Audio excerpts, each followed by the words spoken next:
stream is live now. That way. That way. Shout out to the 337, you know. Shout out to my mama. Shout out to my brother. You know, shout out to the whole 318, the 337, the 504. Shout out to the Bay. Shout out to the Bay's family. You know what I'm saying? About to go ahead and do this thing. Shout out to my brother. Lots of shout outs. Wait till my speech. Wait till my speech. Go ahead, Nico. Your time right now. Do your thing. Whew. Okay.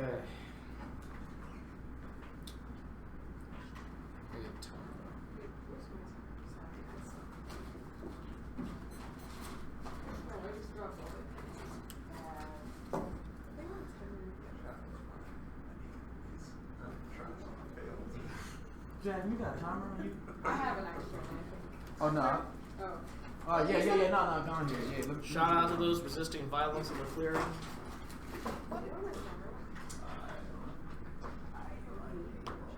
Is this you? It's okay. I'm sitting over here before. There's one Oh. right there. Oh, this is. Are there comments on your stream? I think that timer is. That one's Jasmine's, isn't it? This is mine. Oh, okay. Around 5. I think that these should be judged by the live audience. Are you okay? Like a 39 panel judge panel.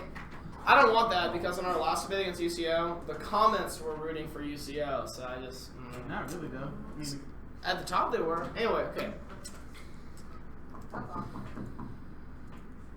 Sociogenic processes have locked climate policy into a closed episteme by presuming biocentric rational Western man as the agent of knowledge and action. Climate analysts and environmental justice advocates alike have only assured a rapid acceleration of colonial capitalism, which will continue to create ecological crises and decimate colonized communities. It is only by eruption of the word or myth way that we begin to collapse the auto-enforcement of the colonial order, which has become neurochemical drives our bios. This, however, cannot be calculated in advance, but instead must be what France would call a real leap. A imminent gesture produced through combat breath, creating an affective break in the superstructure of this atmospheric gas to allow the damned or the condemned to recognize their positionality in society as non-being. Only here, in the incomplete life-death of strangulation and combat breath, can the condemned become the sword in the heart of the colony, virulent to all forms of colonial sociality. Winner 15. The boss class of our present episteme functions the same as that school class and also allowed Christian of the way thinking is linked to the ongoing process of global climate stability in case of institutional catastrophe. Probably in 7050, strong 1950, on the 70 points, the industrial revolution, whatever, 1950, post-colonization, development, tribalism, barbarianism, manipulate, and help keep the empire going. The West brought the whole human species attention, model being human, this is the English secular level, one of human systems, human as man, home economics, the top report. Things to cause global warming and human activities, but they are not the Maasai who are being displaced, have nothing to do with global warming. It is all itself, it's still Western, weakly westernized. It is all like the epistemic terms of the global model being human, the climate patterns, reports, recommendations, generated, means to generate, to describe truth of economics can only be data from economics is a single absolute model for capitalism, and this mode is your provisioning. There is optional alternative to the planet ecologically and increasing techno-automated post-industrial climate stability framework capitalist economic system, and it's now more extreme neoliberal transnational technocratic configuration. The 60s movements were really first openings of dynamic of isms and order to challenge the man's episteme, and momentarily they're making these challenges all together, but when you separate them, you retreat to the bourgeois order of things, and this is the remedialized movement trap which we all felt off this report. Assume their friend we use normal behaviors to turn the bourgeois replenish human population as a whole. Therefore, the proposals are going to be devastating because the proposals made are the protective whole economicus, whose behavior regulates over medical physical telos is precisely the cause of the problem itself. So far as to deal with global warming, we have to call for foraging, transformation of knowledge, and the process is more complex than it might appear. Like bees in a beehive, we aren't normally conscious of the atmospheres which produce our very being. It is the word, myth, the stories we tell, which produce the brain, bios, or the neurochemical patterns in our mind. Black students experience battlefield fatigue in predominantly white institutions. Natives are more likely to be diagnosed with schizophrenia and paranoia. The ontological realm, the stories we tell, these second codes that side perpetuate become the first codes of our biology, structuring the neural pathway of your mind through a complex system of opioid reward chains, dopamine, placebos, and nocebos, ensuring that cultural conditioning through speech and role identification become habituated at the neurochemical level. In this way, the affirmative refusal of the state generally and of the specific codes of civil dialogue, liberal humanism, and debate in particular become methods of not only phenomenological analysis, a demonic ground revealing how affect and speech become violent in discussions of climate discussions and in debate, but also destroys the short circuit, the normative forces of the brain which habituate role identification, ensure simulation, and a colonial sociality. Winner in 15. As a species origin, making the way to the human as a hybrid, also in instituting language storytelling, speech bias method with the singularity, the co-evolution of the human brain, the emergent families of language storytelling are third and level hybrid level of existence, therefore domain specific there's no prose, no science of the word, the study of the word, not predominant, the study of nature will be the study of family biology, the human brain here, the genetic codes, the non-genetic codes emerge, the study of the word, is the study of the ancient that functions according to the laws of nature and genetically programmed biological genetic codes whose role in this bio with a hybrid context and neurochemically implement the non-genetically charted origin stories and myths dynamic emerges in the imagined communities of our respective ethno-class nation states, which are also subject to each other nation state, are unable to subjectively experience ourselves in fictionalized socialized terms as such, can organize member subject laws, perform new acts of committed women that are kind of according to non-genetically determined steps of life instructions. At the same time, the level of the bios brain, the symbolic instructions are neurochemically implemented. This implementation occurs because of the laws of nature. First set of instructions, which second set of instructions being alchemy made flesh. Our human social systems are hybrid language and keep storytelling systems, but they function according to the laws of analysis and regulatory laws of the super reporting system. And I call for these laws of hybrid human auto-speciation, and we find these laws are now ones that have been to act outside of our conscious awareness. We're now facing an additional climate crisis in which it becomes more imperative that these laws be no longer allowed to function outside of our conscious awareness to understand all human societal orders. You must therefore look for the sociogenic principle. Once you redefine being human in hybrid mytho and bios terms, you begin to understand the role of social knowledge being practiced with respect to the genre is to elaborate the genre-specific orders of truth between a reality. These genre-specific orders of truth serve to motivate semantically, neurochemically, the ensemble of human individual collective behaviors needed dynamically and actively replicate each effectively made use social human order as an automatically functioning languaging living system. The respective truths of their knowledge system is already perspective on a superior specified by the storytelling charter associated representative symbolic life death as rigorously discursive elaborated by the status quo system of learning and its overall epistemological order. This order certainly ensures that the genre-specific regime program of truth will allow function to semantically, neurochemically induce the performative enactment of our ensemble of always already our role-allocated individual collective behaviors within the reflective and subjective experience of common closure harmony function higher living automatic system. Because for all such genre-specific subjects reborn in the same socializing origin, their genetically encoded individual biological life and its imperative of negative self-preservation must at the same time be adversely experienced as symbolic death. This is the concomitant condition of inducing all and all subjects of mimetic desire for groups of collective symbolic life. The genre-specific reference to we, the centrality of the ritually initiated and enacted storytelling codes emerges here. These codes specifically each kind of positive verbal meanings are absolutely transformed to living flesh because opiate rewarded placebo terms of the mode of symbolic life that describe the storytelling code at the same time they statistically experience the former born of the womb purely biological life is mimetically aversive because they are doing so now. Opiate reward blocks symbolic death nocebo terms and thus we find ourselves always grasping for air in an atmosphere which secretes race from our bodies, for the condemned life is not immune to prosperity, but owes a struggle with an atmospheric death, and rejecting the colonizer master's cure, whether it be legal relief, metaphysics, or aid is to reveal in our pathology the violence infused within the cure. As such, we reject the call to theology and orient ourselves to the imminence of combat breathing, awaiting the event of the real leap which consists in introducing invention into existence. Periodic 16.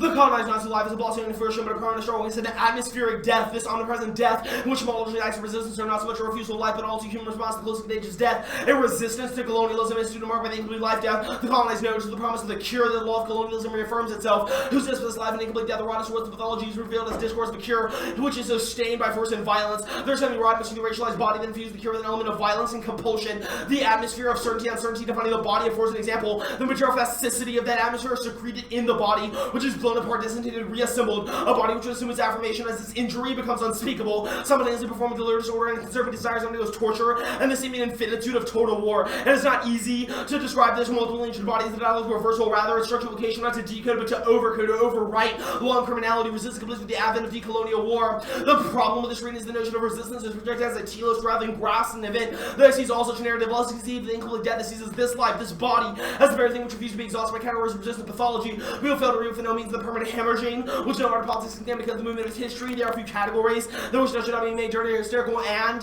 to think of the body as individual or breathing as simply air denies the complexity of our argument, which understands breath as physical as well as psychological and spiritual, and understands that one's body is always a product of one's environment. Thus, the affirmative posits itself as an affirmation of combat breathing, the imminent phenomena from which lines of flight under atmospheric death are produced. And Agatha 13.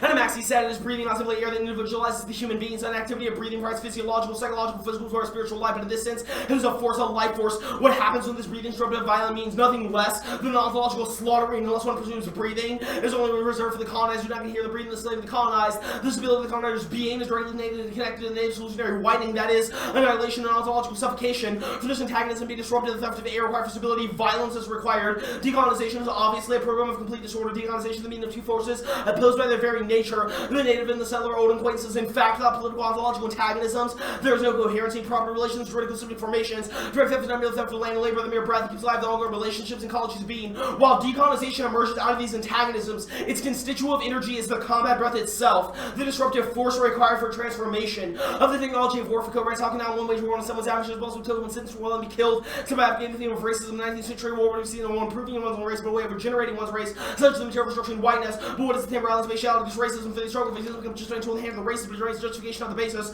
Slavery, colonization, active public function, the murder state are not one of the same. This moving by political function of the murder state and colonialism, racism, the assuming, lose track, the actual culture, and vital forces to rise in the world, juridical humanity, by suddenly already dead, deemed dead ecologies, colonizing slaves, the guide, the production, regeneration, and stage structure of political ontology, the visible truth is violence, which body is rendered dead, flesh speaks and repeatedly. But phenomena so critiquing the projected North-Link universals that do not describe the world visions of the world. Modern struggles, also relations, practices, and plots refute the historical structure of the world by ignoring the capital of the West, not universally marked or universally practiced, nor the human universe marked. Racism, not generalized phenomenon, one is rise life force in human existence, and members populations, the realization of ethics that abstracts the body by cleansing its criminality from its practical and ethical universe.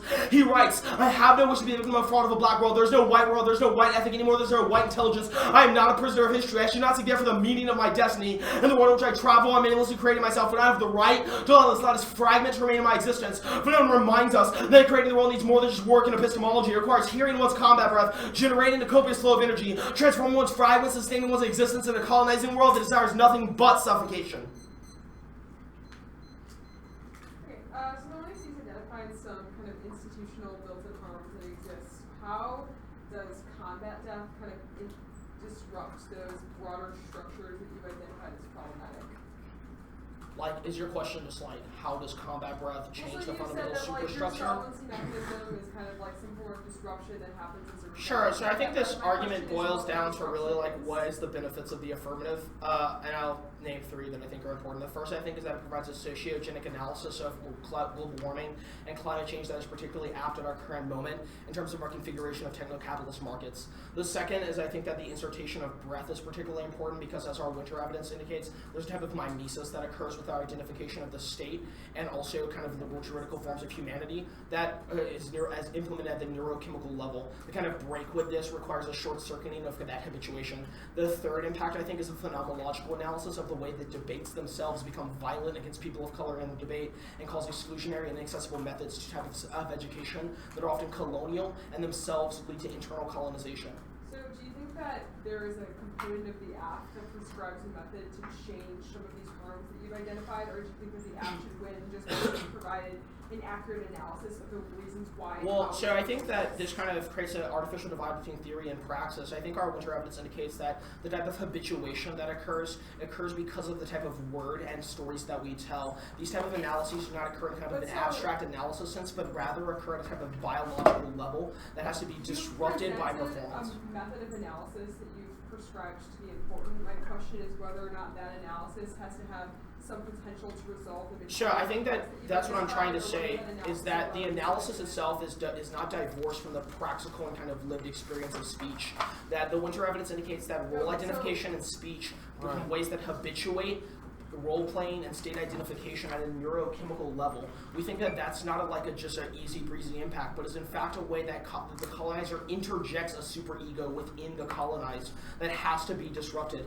Otherwise, it is a replication of colonial education that is fundamentally violent. But not only that, creates psychological violence and phenomenological violence to debaters of color in these spaces. Right, and also too to kind of like get to that second level, our argument is then that the revealing of the rigid structure that creates these sociogenic processes is something that creates a counter habituation and a counter role identification as we create effective breaks away from these spaces and toward those non-genetically ordered codes. Yeah, I guess my last question is whether or not that form of analysis leaves room to challenge kind of harmful climate policy and how that would happen. So I think the best answer to this really is a combination of our winter evidence and anagathical evidence. Winter indicates that in the current mode, the epistemological order that we function under doesn't really allow us to challenge these type of systems, but the anagathical evidence that indicates that the form of immanence that will be required to break those structures can only occur through the affirmation of combat breathing.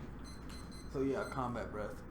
So, yes, Crucial. and no. Like it's a nuance, you know what I'm saying? It's not that easily divided. Just a little bit of nuance. What you looking for, buddy? 10? Didn't I put some pins in your backpack though? Did you? I'm pretty sure.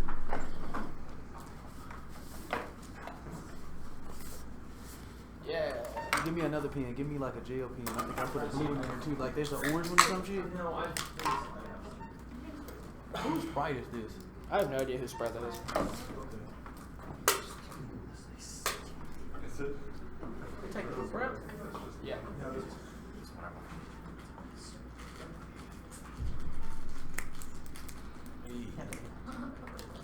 I guess You went to see Bird, right?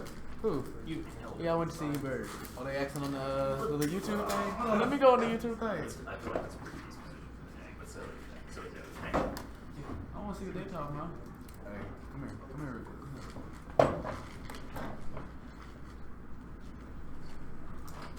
Yeah, I know.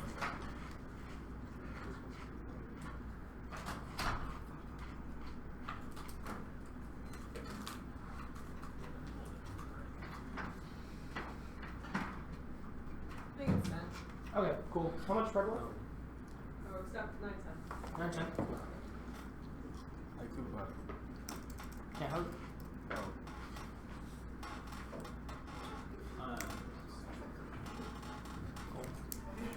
What's the order? One off the kiss. Yes. One all the case.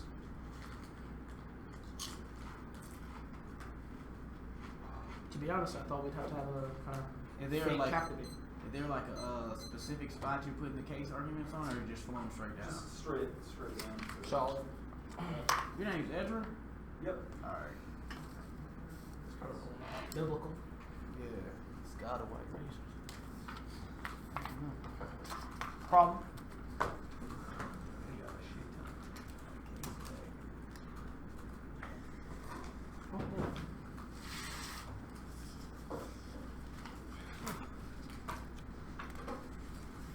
Right.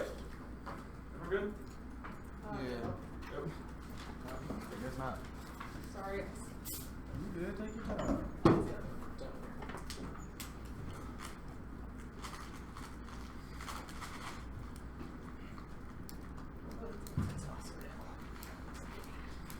Okay, now I'm good.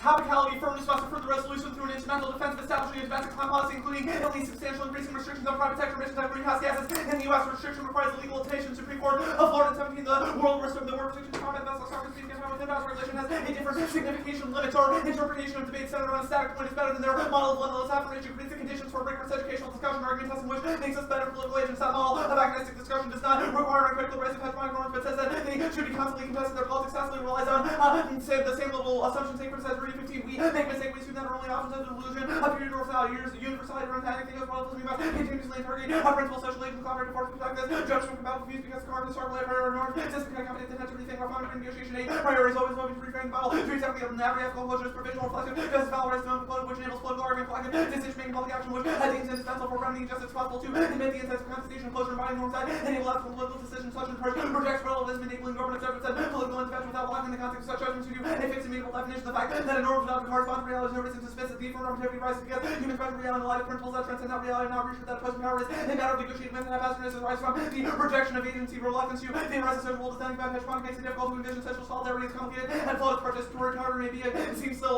seems like a better basis for political action than no longer quite possible to believe the ideal participatory power is another example of Western superstition is fundamental and enlightenment ideals continue to constitute the sound background for progressive theorizing no matter how historical and Marxist academics rail against the element they still hold on to its basic as they merely add radical in front of it. There are two impacts. The first is limits their interpretation obfuscates the role of the negative by setting the baseline for the discussion, allowing the app to arbitrarily redefine the topic based on an infinite number of critiques about the resolution, ensures that our research is always relevant and they always pick the true topic. Fairness is a prior question to whether their discussion is good because it determines whether we can actively participate in the debate. Fairness is also key to motivate the best research practices and innovation. They quote engage in specific strategies or case science if they know it's a sophisticated task. Second is predictable clash. Third, debates over stable stakes is part create an incentive for in-depth research and argumentative refinement that ensures that we learn more about what we're debating and have closer, more informed debates. This practice of defining our positions against well-prepared opponents is valuable regardless of the content because it makes us more persuasive, informed, and capable advocates.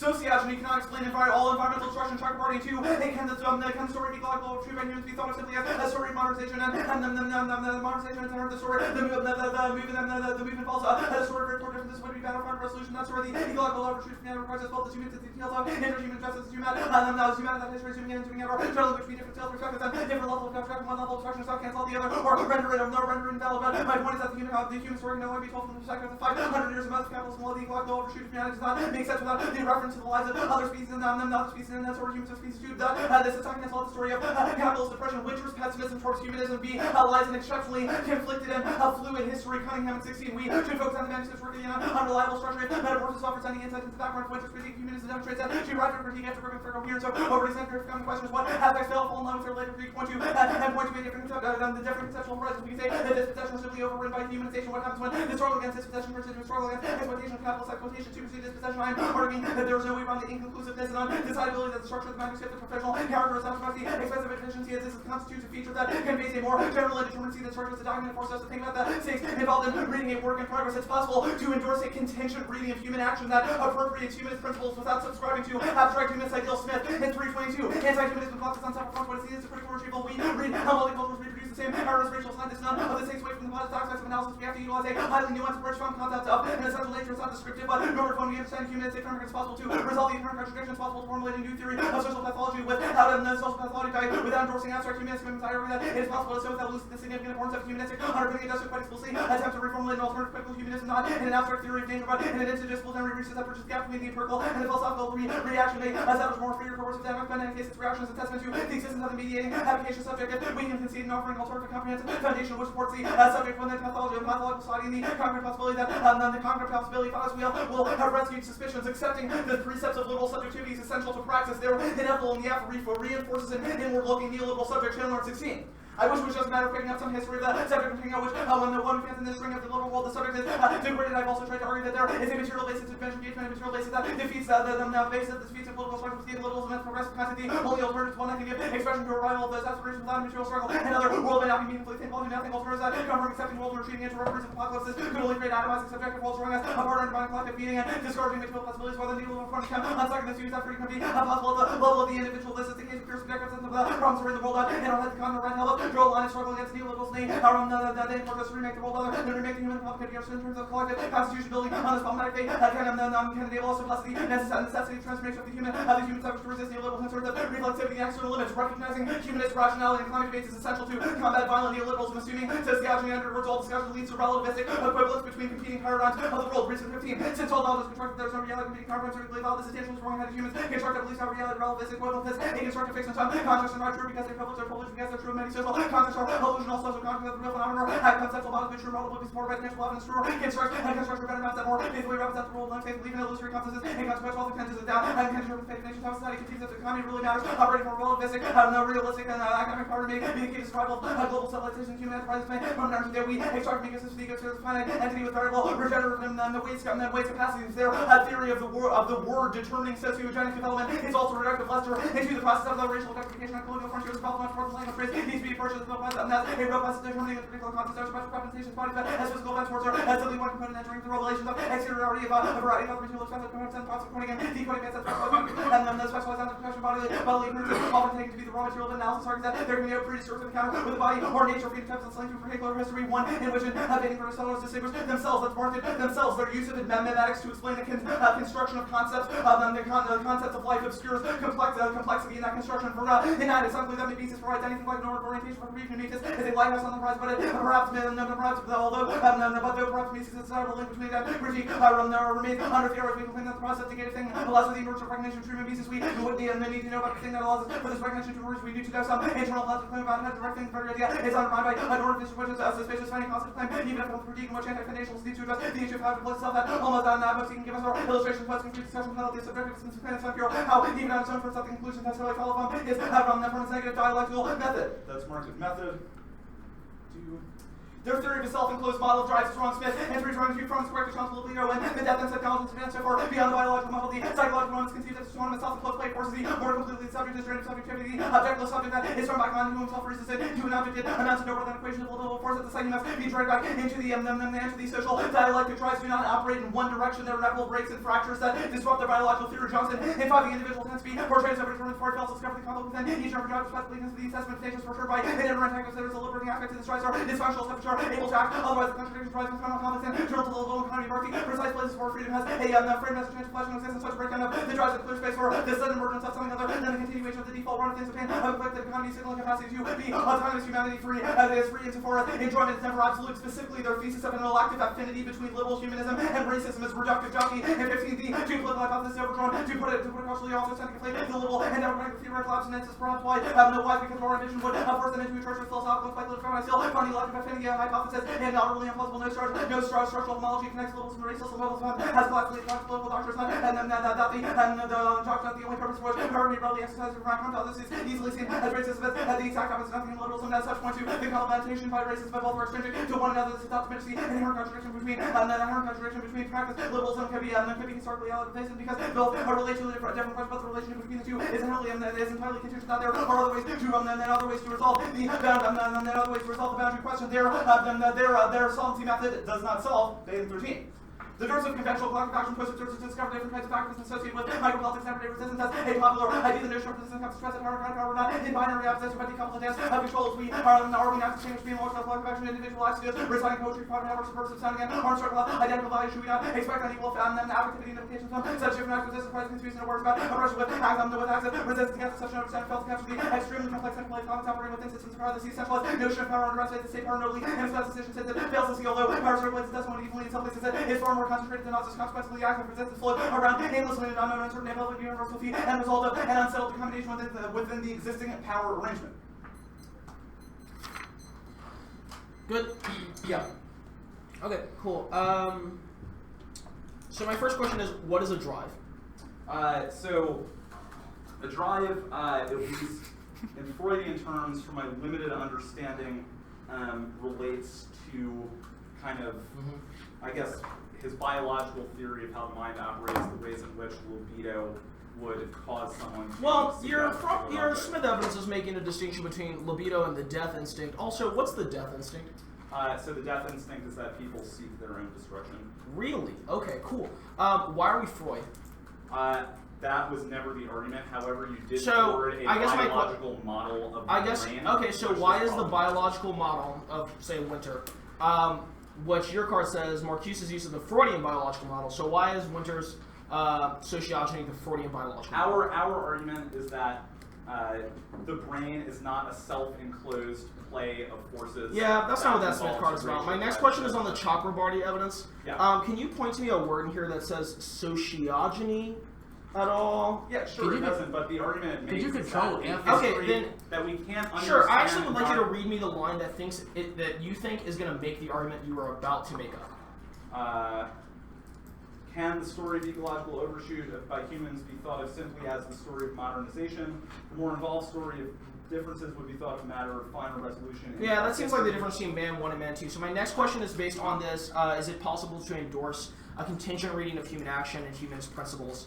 What is anti-humanism? So anti-humanism... Actually, let me preempt you. What is humanism? So humanism is an idea...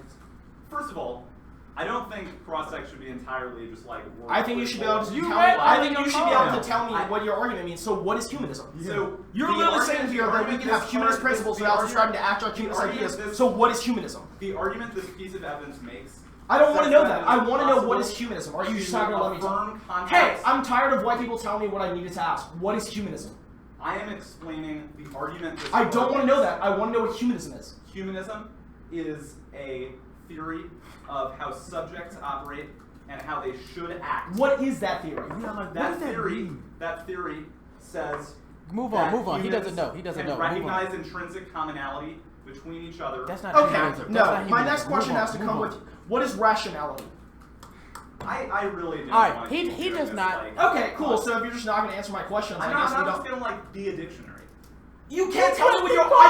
I am an ignorant savage, and I would like you to tell me what rationality I can give you a bad definition of that word that you will probably. Okay, so Are you just gonna in the read context your of your blocks? in the context of your Reese 15 evidence, what is humanist rationality? Humanist rationality is the idea that subjects act on principles based on logic, for example. What is logic? Okay, cool. I guess that's 10 minutes starting now.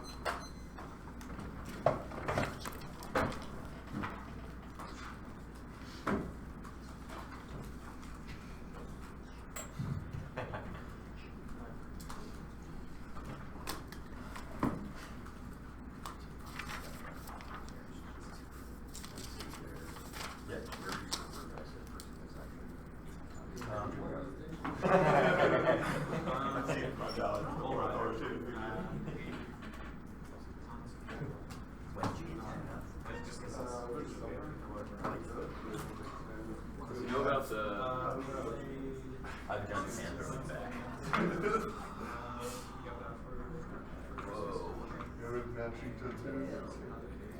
Wait, this is just that part of the game. No, this is it's for me. You'll just have to. Is that a lie?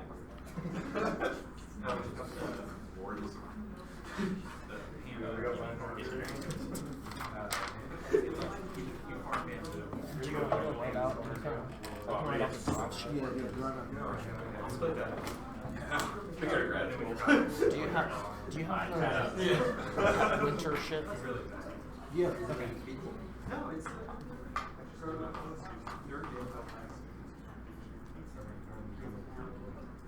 This is about a whole nother fucking book. I know.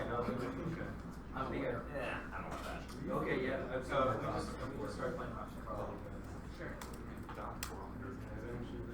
That's the just reply all and just like plus with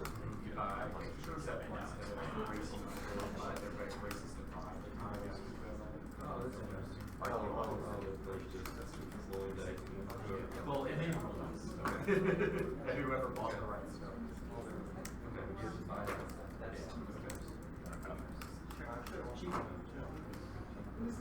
Yeah, it's a.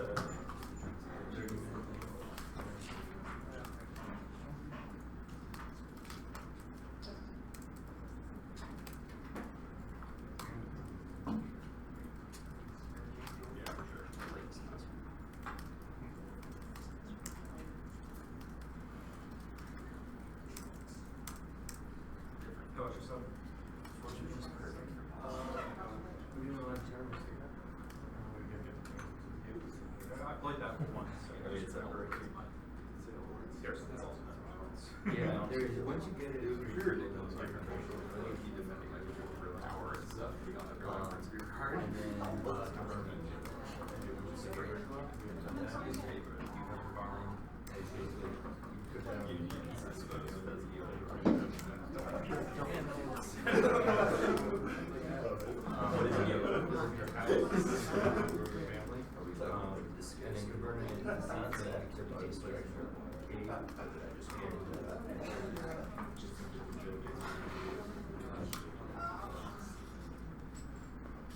both are pretty good, but it's like each turn, what a new action. That's good to know.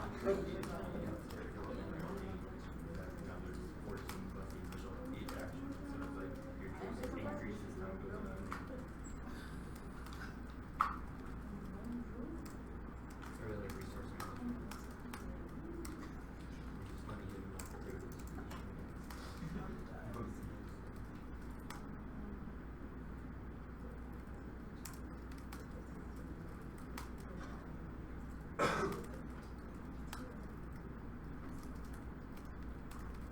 Let me know when you're ready.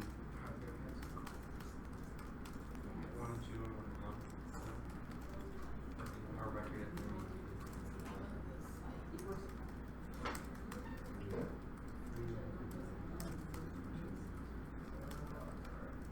I'm good.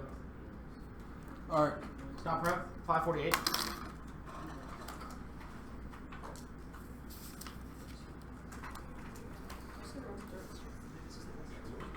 what was the 548. What round is this? Round 6.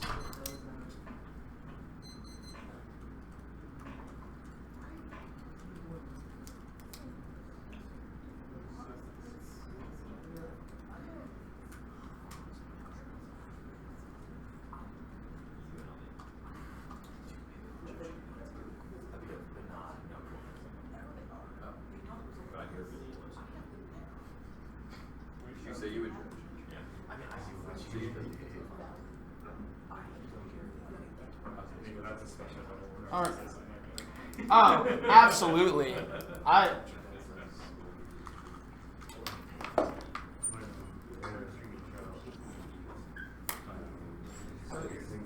Say I can get y'all a little stand. Yeah. Is the camera that thing or that? That's the camera. That's where there's the like.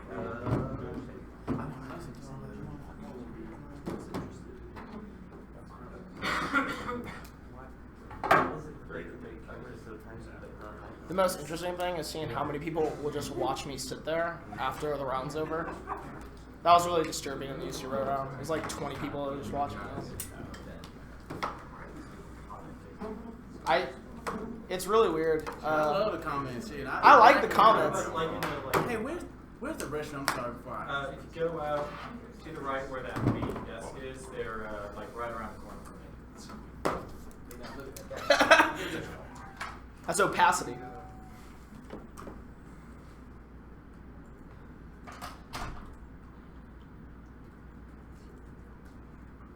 Also, to be fair, I always like to think of myself as a man of the people, so I like to see where the people are at. I like to try to think of myself as being in tune at least a little bit with the people. I mean, obviously not all people, right? Like, just that's too many people to be in touch with.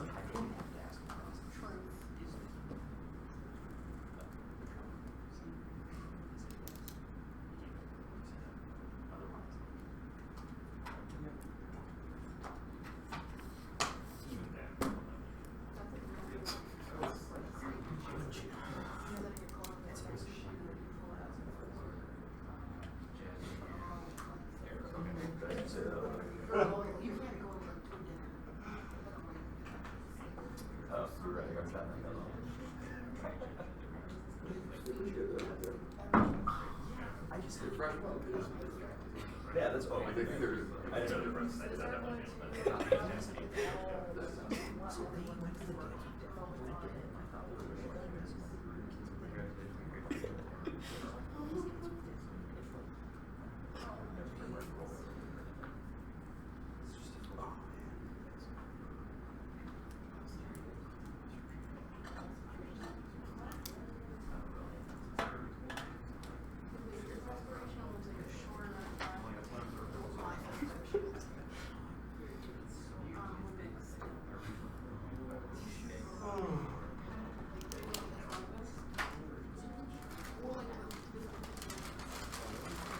Oh yeah.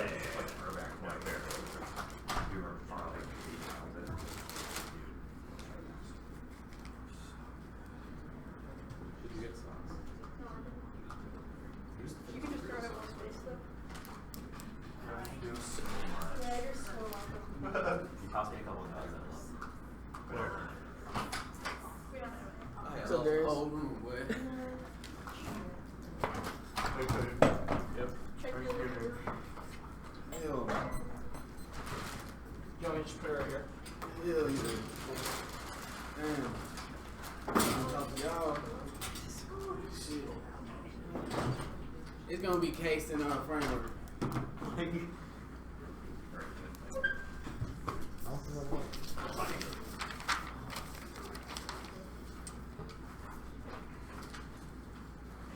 Hey, pass me that timer, Nico. Alright. I mean, there is gonna be an overview, honestly, on case. If y'all want to put it on a separate sheet of paper, that might be a good thing because we'll be referencing a lot. You know what I'm saying? So go ahead and do your thing, and then I'll go Cape Popper and yeah. All right, y'all ready to dance? All right. The affirmative centering of atmospheric gases and impeachments for climate change reveal the implications of anti-black ideology and how our framing better assists in that analysis that throws into crisis the myth and construction of the model human and the main and violent power relations in the status quo. This has two implications. One, our sociology dissatisfied exposes how warming sociology needs to study of warming exposed to how cultural values develop, social and political ideology impacting our bodies and language are expressed. Extend our winter evidence that climate change is sociogenic, not anthropogenic, at the antagonism with nature's under the guidance of hegemonic epistemines or codes of man that justify the continued extermination, alienation of black folks, access to humanity to maintain a coherent white system that influence our relations to ecological spaces regarding things such as consumption patterns, water filtration, and waste management. 2. Atmospheric justice scenario or winter evidence sociogenic power functions through the production of non-genetically ordered codes of language or the mytho and create social positions through the process of racialization in the context of debate, environment, policy, and supposed solutions to the problematic should be understood neutrally or empty, but all our myriad evidence is the byproduct of racial ontology, white rhetoric that occurs through the touching of the slave cargo that emits a phobic and fetishistic fantasy of black ecology and gender breath of life to be expended repeatedly for the sake of white subjectivity. This replicates to reproduce and motor social death that affected black social life manifests in the destruction of black occupied spaces of the Lower Nine and New Orleans to maintain the stability of white spaces, i.e. the French Quarter. Now, combat breath is the conscious decision that they regard or Sandra Blend didn't think that black breath was going to produce a collective resistance such as I can't breathe this serenade, but rather isolating, analyzing, and endorsing their bodily resistance against atmospheric death reveals that breath isn't just physical respiration, but the life force that creates the flows of consciousness and subjectivity. That's Agatha. Furthermore, Agatha recognizes this incomplete death that overdetermines black folks and affirms an occupation of this zone of not being as a way of hearing one combat breath or unconscious that refuses to accept that moment of occupied breath in which power seduces you to move toward nothingness, infinity, and seek to their narrative biocentric, fleshy caricatures of the body. The affirmative take backs that corporal life energy dwells within that little space as the insertion of our breath or bodily resistance to this symbiotic space of debate that uncenters the Georgetowns and your attempt to repress the corporal life energy of black folks. Now you can go to the line that's all. Look, top level, Nico is embarrassing them in cross-sex. If they can't explain any of their arguments without blood work, you should literally not give them any of their shit on case arguments. This is a form of white fluidity. They are able to have access to forms of privilege in which they are able to get their coaches to cut their cars, but not able to explain this argument. But I know damn well that their blocks are going to be hot. But also, you can go to the line by line debate if they say that sociology can't explain all the way climate change operates. But I'm pretty sure that one of winter's evidence is not simplified, but also two, you can cross-fly a case analysis above. It's going to be more complex to how which white universal truths to categorize blackness is something that is in dialectical opposition, then influence the way in which relationships are and the way in which we relate to actual ecological spaces. Also, too, none of their evidence actually mentioning sociogeny or winter's piece of evidence that they're Cunningham carbon. We can get to that here because all is based on another book, is black metamorphosis. But also, too, this argument doesn't even take into account that winter social position in the conversation with Catherine McKenzie is talking about the leap or radical transformation that is outside of one that is pessimistic, which is you can assert our solvency advocate if we believe that combat breath or that there are forms of bodily resistance that is able to understand the fluidity of power and how resistance is possible. You can go to the Smith 17 evidence and that contingent reading of warming doesn't take into account the way in which human ideals actually operate. But you can group all this as an ontology debate. You can group their claim that these arguments are not responsive to blackness isn't just ontological in the Heideggerian sense that they're authors with assumed, but rather a political ontology, which is an analysis of the way in which historical processes are socially constructed. The black positionality are there not neutral. The one to see sulfur through our understanding of social gender process that create the mythoid or white universal truth as a piece of winter evidence. Also is important. B, it is also important to understand that this violence antagonist of black folks and accumulates and justifies human subjectivity that produces black folks in the constant state of combat breath. All the arguments take into account the way in which climate change is anthropogenic, not social position, which just justifies the white subjectivity. Also, too, we don't lock blackness into a fatalistic position of absolute dereliction of social cross-plot the case analysis, but they just done. And also, too, they say that these precepts, they're stuffing these precepts is bad. I just did that casework above it. You can cross-apply why our sociogenic understanding something that is preferred. You can say they say that recognize the liberalism subject is key to stop for neoliberalism. We have a dish out of sociology that doesn't take that we have a sociology that's to the way in which they currently understand the way in which neoliberalism actually operates and who does it actually affect all in this status quo as neoliberalism and something that always pushes out black bodies in the category. You cross-apply case analysis above. Also, too, they read this piece of lesser true evidence, but this doesn't even take into account one, Fanon's understanding of the word, two, or the Caesar's understanding of the word, but also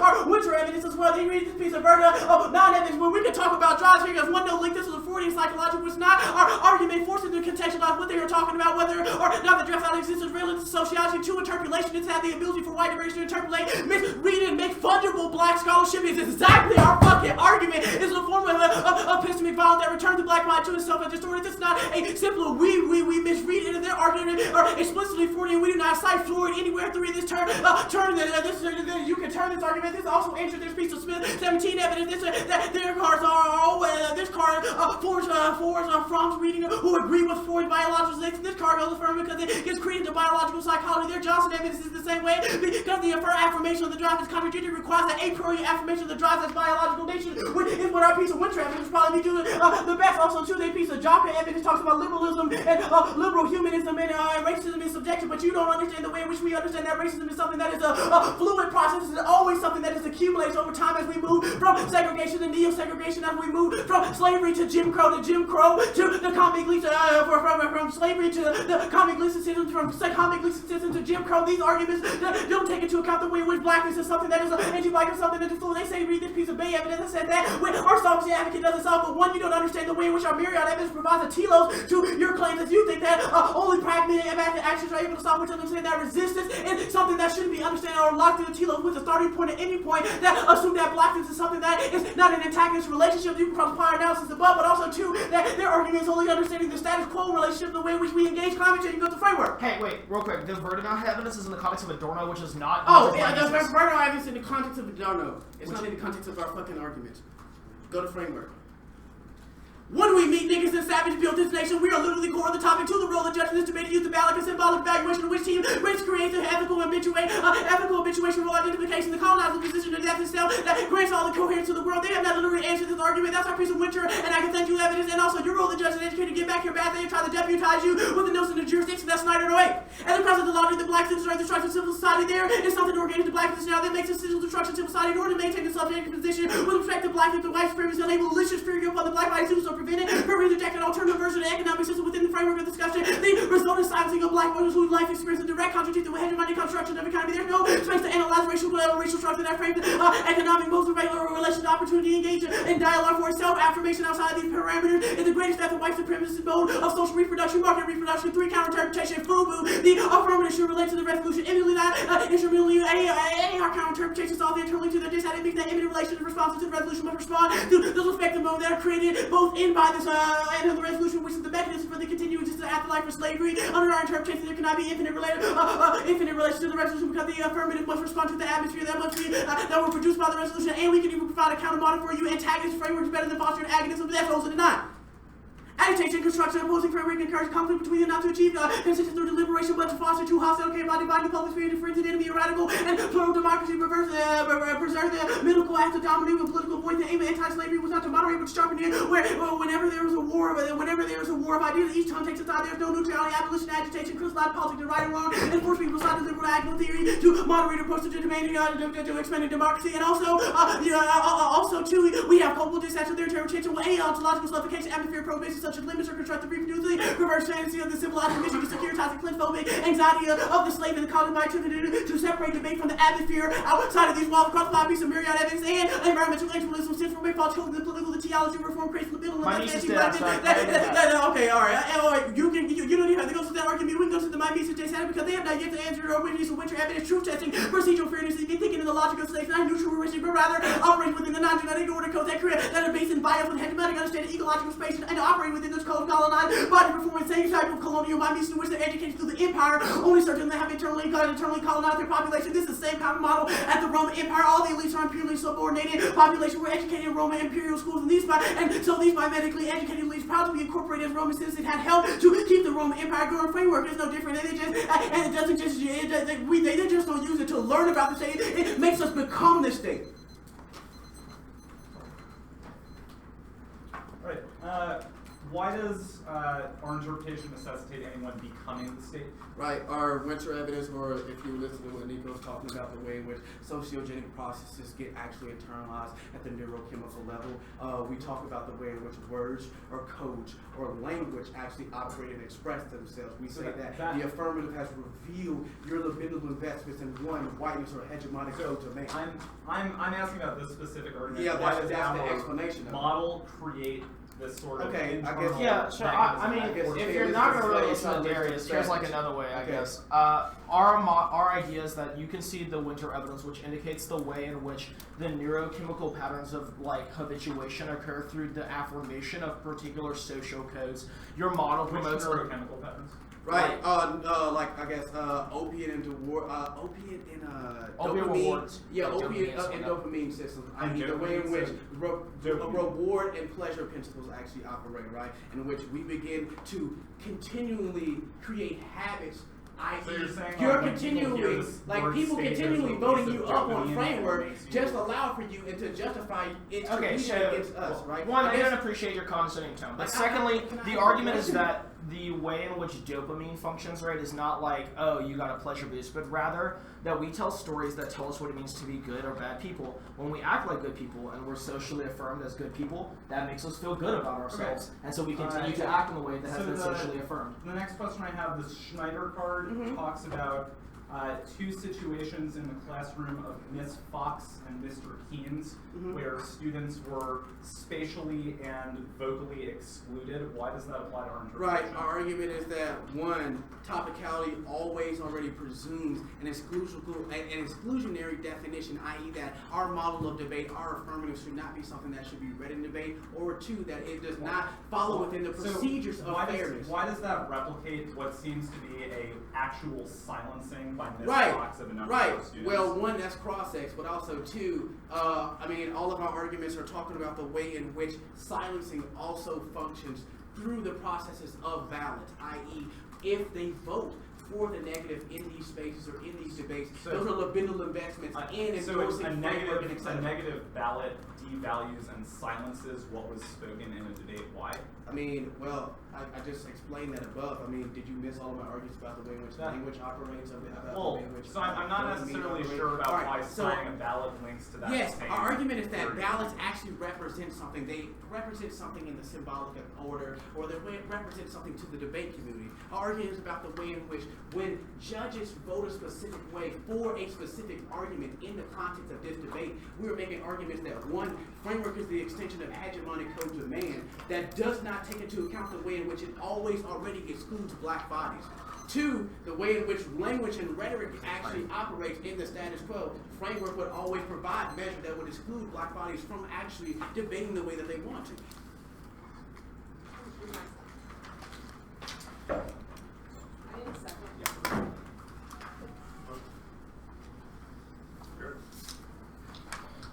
You're on.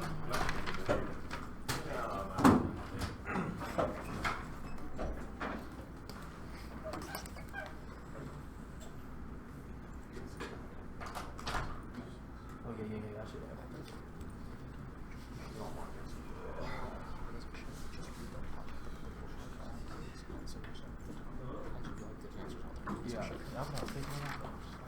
Yeah, yeah. I'm gonna read a few words, but I'm gonna see how you do it.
I think I got it. Oh, okay.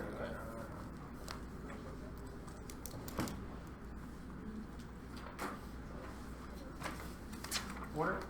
Just T. Just Yeah, I know. It's an easy order.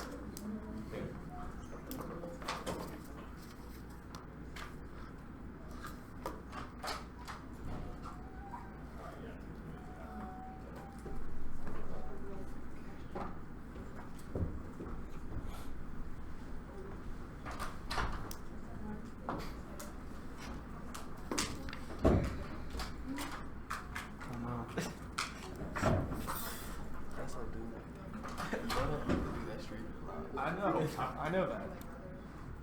Yeah, it's a lot better than last year. Oh, last year. This is my favorite color though. I've been switching. I actually really like this.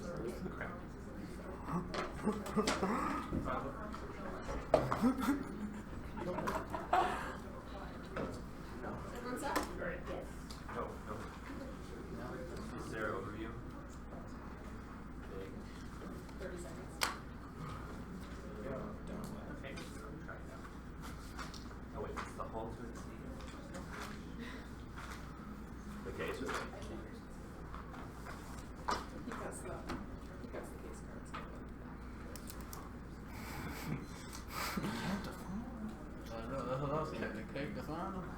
That's right. You okay? okay, yeah, sorry. Topical acts must affirm the resolution through an instrumental defensive establishing a domestic crime policy. One is limits. Neg arguments against the resolution should win on average 50% of the time. The interpretation makes the neg irrelevant because the app game becomes how do we read things that they can't answer instead of how do we make a good argument for the resolution. A topic with functional rejoinder is a prior question because contradiction, research, and disagreement are the foundation of debate versus other academia and monologue, which is what debate evolves to in their interpretation. Second is predictable clash. A consistent topic facilitates sustainable research incentive that forces argumentative refinement. The process of improving our apps and continuously researching the same issues teaches debaters argument construction even if the topic itself isn't perfect. It makes us more persuasive and capable advocates even if debates aren't over the issues over which we ultimately hope to advocate. If they do not meet our interpretation, discussing the topic is not the same as affirming a topic. The link to all of our offense about limits is ground is dependent on the idea that the neg can say things like emissions restrictions are bad and emissions are good because that's the only way to have a stable stasis point to debate. One framing issue that I'll make before I answer the rest of the two easy arguments is that a lot of their offense is dependent on the idea that the way that climate policy has been constructed is bad, or the idea that the way that to traditionally debate the resolution is problematic. But nothing about our interpretation necessitates a certain form of affective investment in the state or a totalizing investment in the way the state has operated, but rather using the state or contestation of current environmental policy as a stasis point for contradiction means the neg can come prepared, but none of that includes the harm areas that the app has identified as important. Their counter interpretations both link to our offense. The fact that they said counter interpretation twice just magnifies our point because it proves how arbitrary it is, both in what the counter interpretation is and whether or not they meet the counter interpretation. You should view this as a functionally unlimited topic because when the app can always set a value system for the debate and decide that it's the role of the ballot to determine who has better presented an argument or some sort of truth claim that coheres around their interpretation of the way that society operates, it's literally impossible to be neg because they get to speak first, decide on their value system, and dictate the terms for the debate. That justifies app teams describing individual survival strategies, ontological, ethical, and personal orientations. It also justifies things like city, state, and local government action, historical analysis, and on and on and on, which is infinitely impressive and links to all of our offense, but also has unique individualism, DA, because app teams have an incentive to identify strategies that are good for specific groups or themselves, which links more to our offense, including things like individual experience or individual ontological orientations in the topic, which their interpretation explicitly does is bad, because when the app asks you to vote for their experience in debater institutions, they force the neg to personal attacks. Debater v. debater isn't a productive academic method because it inevitably devolves into the same power relations they criticize. I think this will become apparent as they continue to describe their solvency mechanism, which is that there are certain things and harm areas they've presented that are simply truth claims and not things that Ezra and I have the capacity to negate. But that shouldn't be the stasis point for you ballot because it's a bad metric for determining who wins or loses, even if it's true. It's inauthentic when debaters win or lose based on those types of individual experiences, which their interpretation at least justifies. There's a strong incentive to to lie or argue that an opponent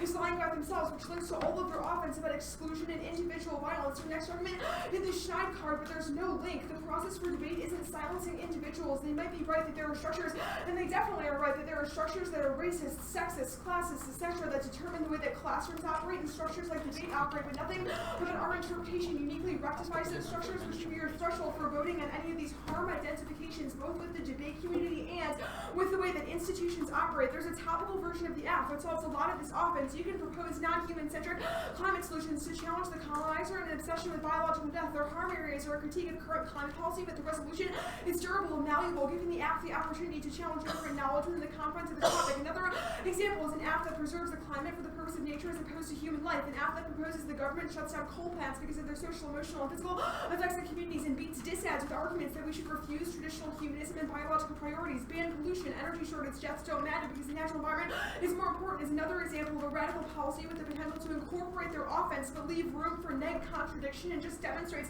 the capacity to the topic to challenge traditional value systems as a process for dictating whether or not climate policy should exist, but provides a stasis point for neg contradiction that doesn't link to our offense. Another example is shutting down pipelines because they run through burial sites, which is a major component of the no-dabble debate. To vote neg, you don't have to think that the T version solves all of their offense, because that's just the point. The app can't have a perfect policy, otherwise there'd be no point in having a debate, because there would be nothing to contradict. But voting neg, because a significant amount of their harms are compatible with rejecting U.S. climate policy, makes more sense. It should make you comfortable to say no link to the vast majority of their offense. And even if we don't win that there's a topical version of their harms, there are still other meaningful areas to discuss under the topic, like changing government core bias procedures, banning coal pollution, and shutting down pipelines that don't link to the vast majority of their offense, because they A, don't buy into the traditional neoliberal schema that's formed climate policy, but B, explicitly challenge the way that the government has privileged different forms of value structures within climate policy, which is consistent with a lot of their ideas about how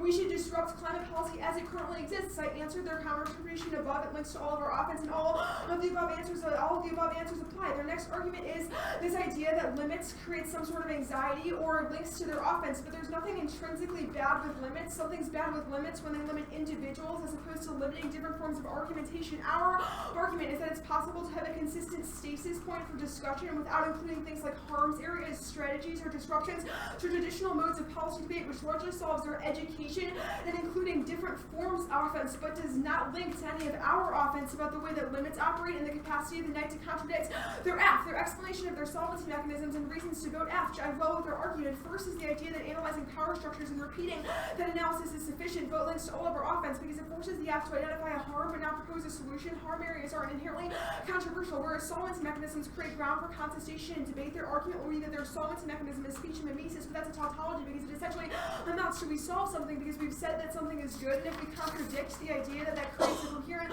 solvency mechanism, it answers this DA to T. Second is it proves topical version of the app, because if the value in the 1AC is the spoken word and structural analysis, it's A, not tied to the ballot because the education exists irrespective of who wins, but B, it's not tied to their interpretation of the topic because we need to analyze history, debate, and individual relationships in conjunctions with emissions restrictions. I think this is especially true in the context of a lot of the 1AC evidence they keep reading, like Winter. They say that it's important to continuously repeat the forms of value structures that they consider to disrupt the squo, but that is not the same as saying that we can't also oppose state policies. There's an assumption that these contradict one another without evidence to substantiate the claim. Their Olson evidence just says antagonism is good. That's consistent with our interpretation because the saying that the state should change the way it's operating climate policy, shut down coal plants, stop privileging corporations is antagonistic towards the state. Their last argument is that truth testing isn't neutral because elites will always win or they'll force people to be the state. That is not our argument. Two things. One is that nothing about our interpretation forces you to assume that you're always already the state or that you have some sort of ethical orientation in favor of state action. The idea that the USFG should not do something, should not emit more coal, should not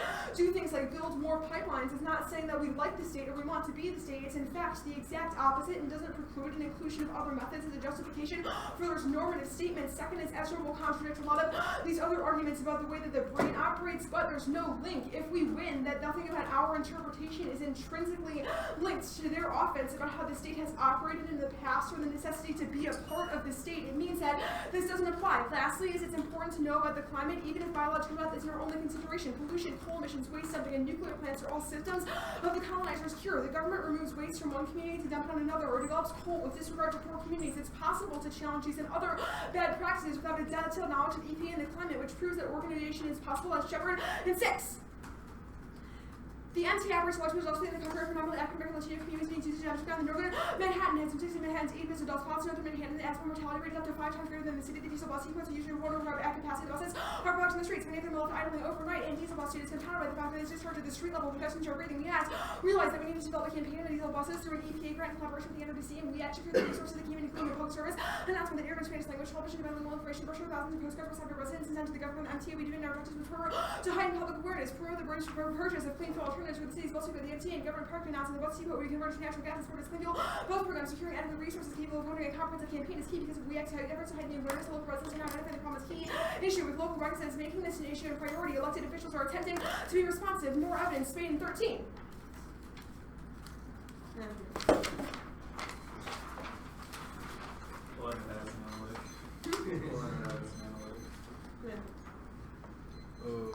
More else? Alright, you ready? Okay. Do you acknowledge that you have, as being white, do you have structural privilege in the Bay? Okay, well, sure. I guess then you say challenge the colonizer preserves, like challenging the colonizer is good. Who is the colonizer? Well, in the context of the topic, and I think the AF argument would be the state. Are you the colonizer? I Are don't you think an that's Ezra analogous. colonizer? I don't think that's analogous to our interpretation. I know, of that's what my state question really though. happens. It's a question. Also, Are y'all colonizers? We've indicted the idea that debate should be about individuals, and I'm also not sure how to answer that question in the context of the way that we've discussed colonization, Ezra, you're a colonizer? which is a historical process. You can keep asking me questions. I'm answering. I think that we I have... know that the answer wouldn't suffice. You Okay, say that sorry. reasonable. You say that you don't buy into neoliberalism, but also read case arguments to reason why sustaining neoliberalism is good. Well, Could you resolve those tensions for me? So yeah, our argument is that it's possible to read a topical version of the AF that doesn't buy into the neoliberal value structures that the 1AC presents. I know. So what about the case arguments that talking about neoliberalism is something that is good? Well, so the case argument is a defensive claim against the AF versus an argument about So, why it's possible to Are be there topical multiple worlds or and something like that? consistent. No, I think they're entirely consistent. We've made an argument about the AF vis-a-vis solvency, and we've also made an argument about why the method of the AF is consistent with Okay. anti-neoliberal government policy. You say that the AF identifies the harm with no solvency. Have the AF not provided a solvency mechanism? Well, so our argument will be twofold. One is an indict of your solvency mechanism, but two is the idea that the solvency mechanism that's based on the presentation of a speech act isn't negatable and or contestable. Okay, why not? Because it seemed like you had a whole bunch of case arguments to reasons why so sociology I needs think to add. having case arguments that are defense to the theory that you've presented is distinct from having offensive arguments about why the speech act that you've presented vis-a-vis a harm area is net bad. Why or aren't reasons reasons why the state is good neg ground? Because the AF shouldn't have to have a totalizing the neg shouldn't have to have a totalizing defense of why the state is good in order to win a debate. Why not? And I think Yeah. because that is not an equitable debate to have. Why not? Why If not? we have to say the state is always bad and you get to say the state is good, why is that not equitable? Because it is one, not a predictable stasis point for Why not? debate. Didn't you Why research not? that the state? Didn't you Why research Why state not? But Stuff. two, Those are because just there are assertions certain- don't, sorry. with no warrant. Why not?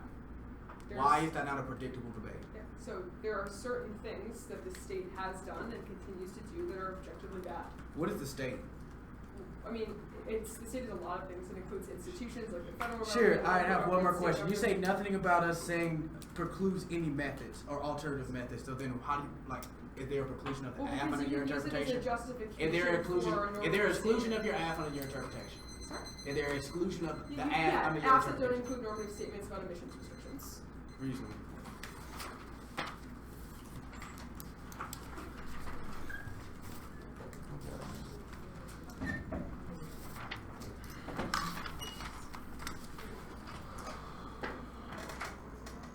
That place again?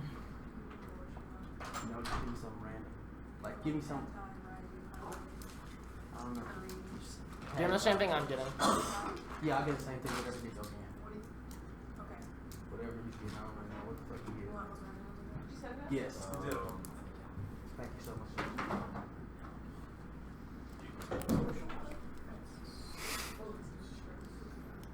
I used to drive out the subway. That way. That with the AK.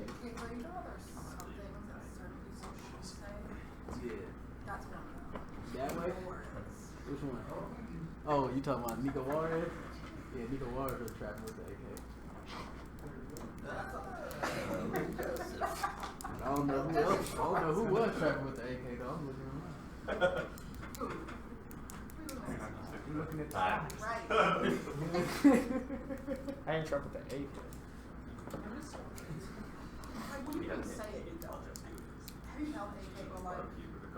No, that's what I said. I didn't trap with them.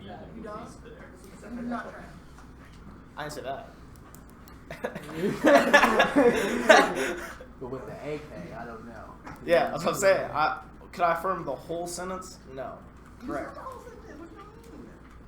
I mean, I think am I allowed to sing a song? I mean, we got children to watch. They can talk about it and my stuff. PG-12. Alright, It's just dangerous in out here. case, it's going to be jumping around a little bit. I'm going to start with the, like, leeson-schatz part where, then we'll talk about the overview. I'll Flow straight down. I'm just going straight down. Wait, so you're starting at the It's probably better to just straight. Down. I think it'll be confusing otherwise. Yeah. I wonder where they got that from. starting with the overview or not? No. The overview is going to come. It is going to be the second thing. Okay. Just straight down. Somebody get this man's. Get your man's. Yeah, we have literally primed you for this. Oklahoma has always been on it. Straight down. Straight down. All the Remember mic- your training. Yeah, I remember. I'm wondering where they got that from. She. Hey. Are there cars, by the way? I didn't see that. Yeah, I'm Oh. pretty sure it's in there. Okay, cool. You can go. Yeah, though. you can go. Yeah, Yeah, you good. Okay.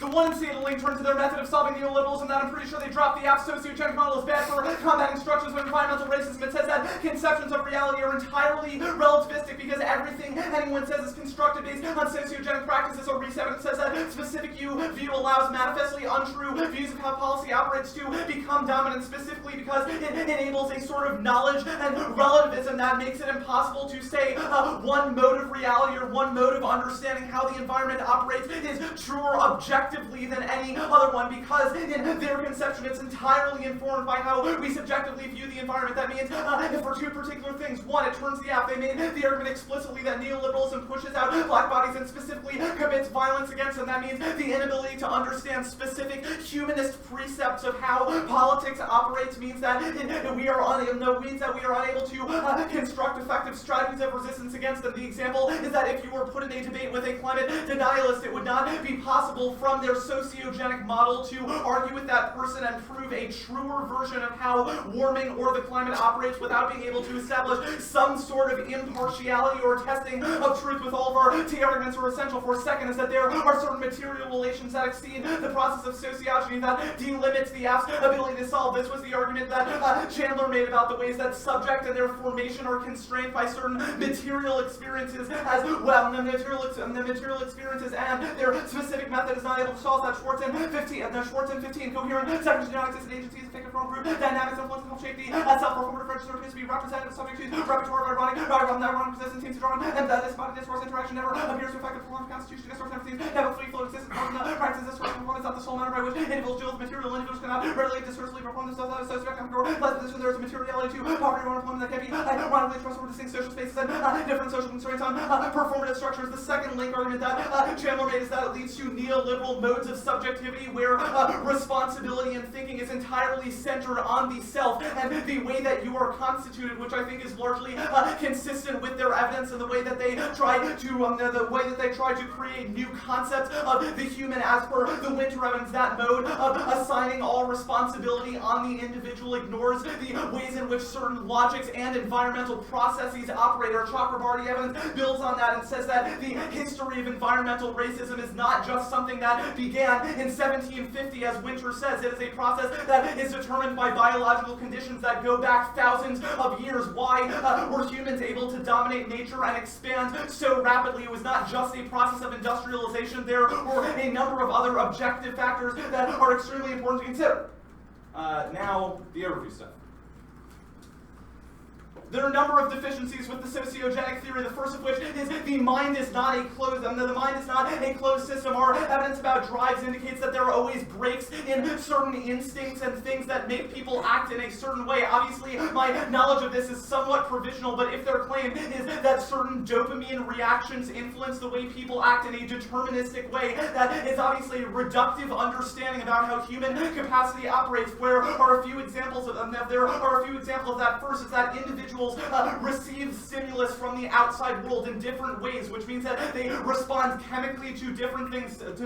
There are individuals who have dopamine response disorders, which means that they do not perceive certain concepts the same ways others do, which means that it's impossible to impose that one chemical reading of the brain onto everybody. The second argument is that even if there is an insatiable drive, that is always broken up and there is no internal rationality to it, which is why those drives are able to change and sometimes reverse on themselves. When you hear contradictory arguments, that tells you a universalistic mode of life affirmation might not necessarily be the best thing in the world, which is why the ultimate expression of subjects, even if they have a certain innate idea, is not always the same as what their theory talks about. It's impossible to have epistemic certainty about everyone's mind's work, even if that's right at a theoretical level. Its practical application results in analysis of systems that are overly rigid and ultimately turn solvency. Gordon 15.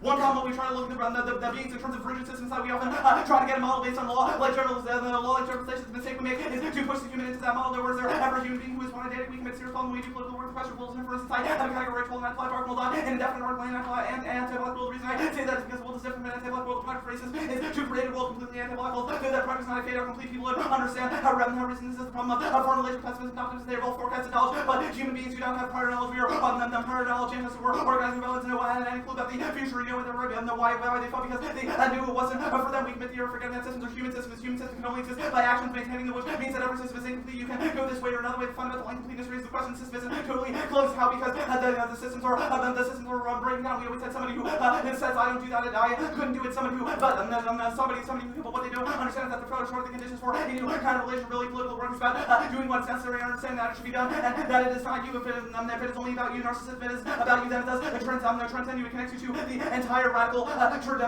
tradition. The word is love. Obviously, we're not going to say that all of their authors are, for example, Freud, and trying to use a critique of one person in a different context does not inherently make work fungible. If the context is wrong, it doesn't apply, but the requirement that arguments in the first instance must match their interpretation of Winter's evidence proves our truth testing arguments about the actual inability to contest any of the claims of the affirmative. The second argument is our bad evidence that says their mode of theorizing power is explicitly sociogenic as opposed to being material. D limits resistance. Client 17. Absolute prioritization of formal ontological framework, however, epistemologically accurate and living the whole range of possible happiness, total certainty, and afro-pessimism, privilege, macro-privilege, absolute privilege, and micro-privilege, construct out, or overshadow that politics as macro-politics, and macro-politics, absolute prioritization, always locking into a singular position. Marking that position. Yep. Alright. 1 second. Okay. Cool. We have 5:48. Okay, let's start now. That was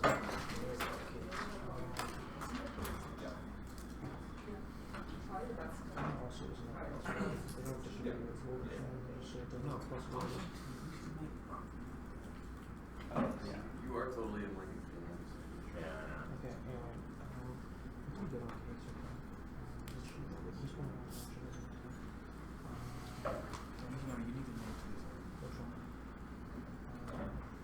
Yeah. Okay. Also, too,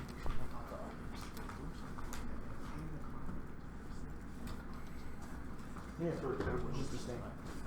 Okay.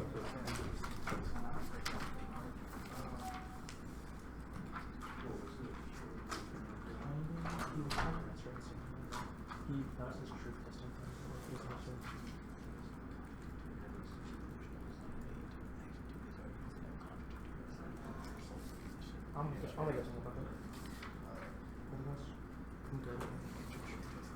Yeah. We'll start with them. Because of the What up? sensibility design, I was like, when I was here, going around space here. Do you want me to start with?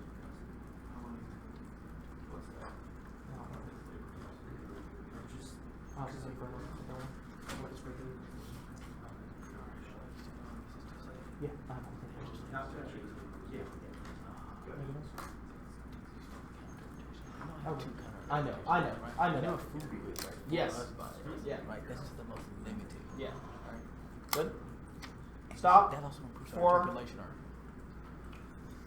I just want to ask. I'm going to be reading cards that Jerry's found on the TSC. Do you want me to resend them out? They're gone. He's gone. True. It's fine. I think he'll say, I don't care. Yeah, we already have some. Okay. Cool. If we already have them, I might have to ask you later. Yeah, which cards we read out that huge doc say to receiver. Shit, I might as well go give me some rock.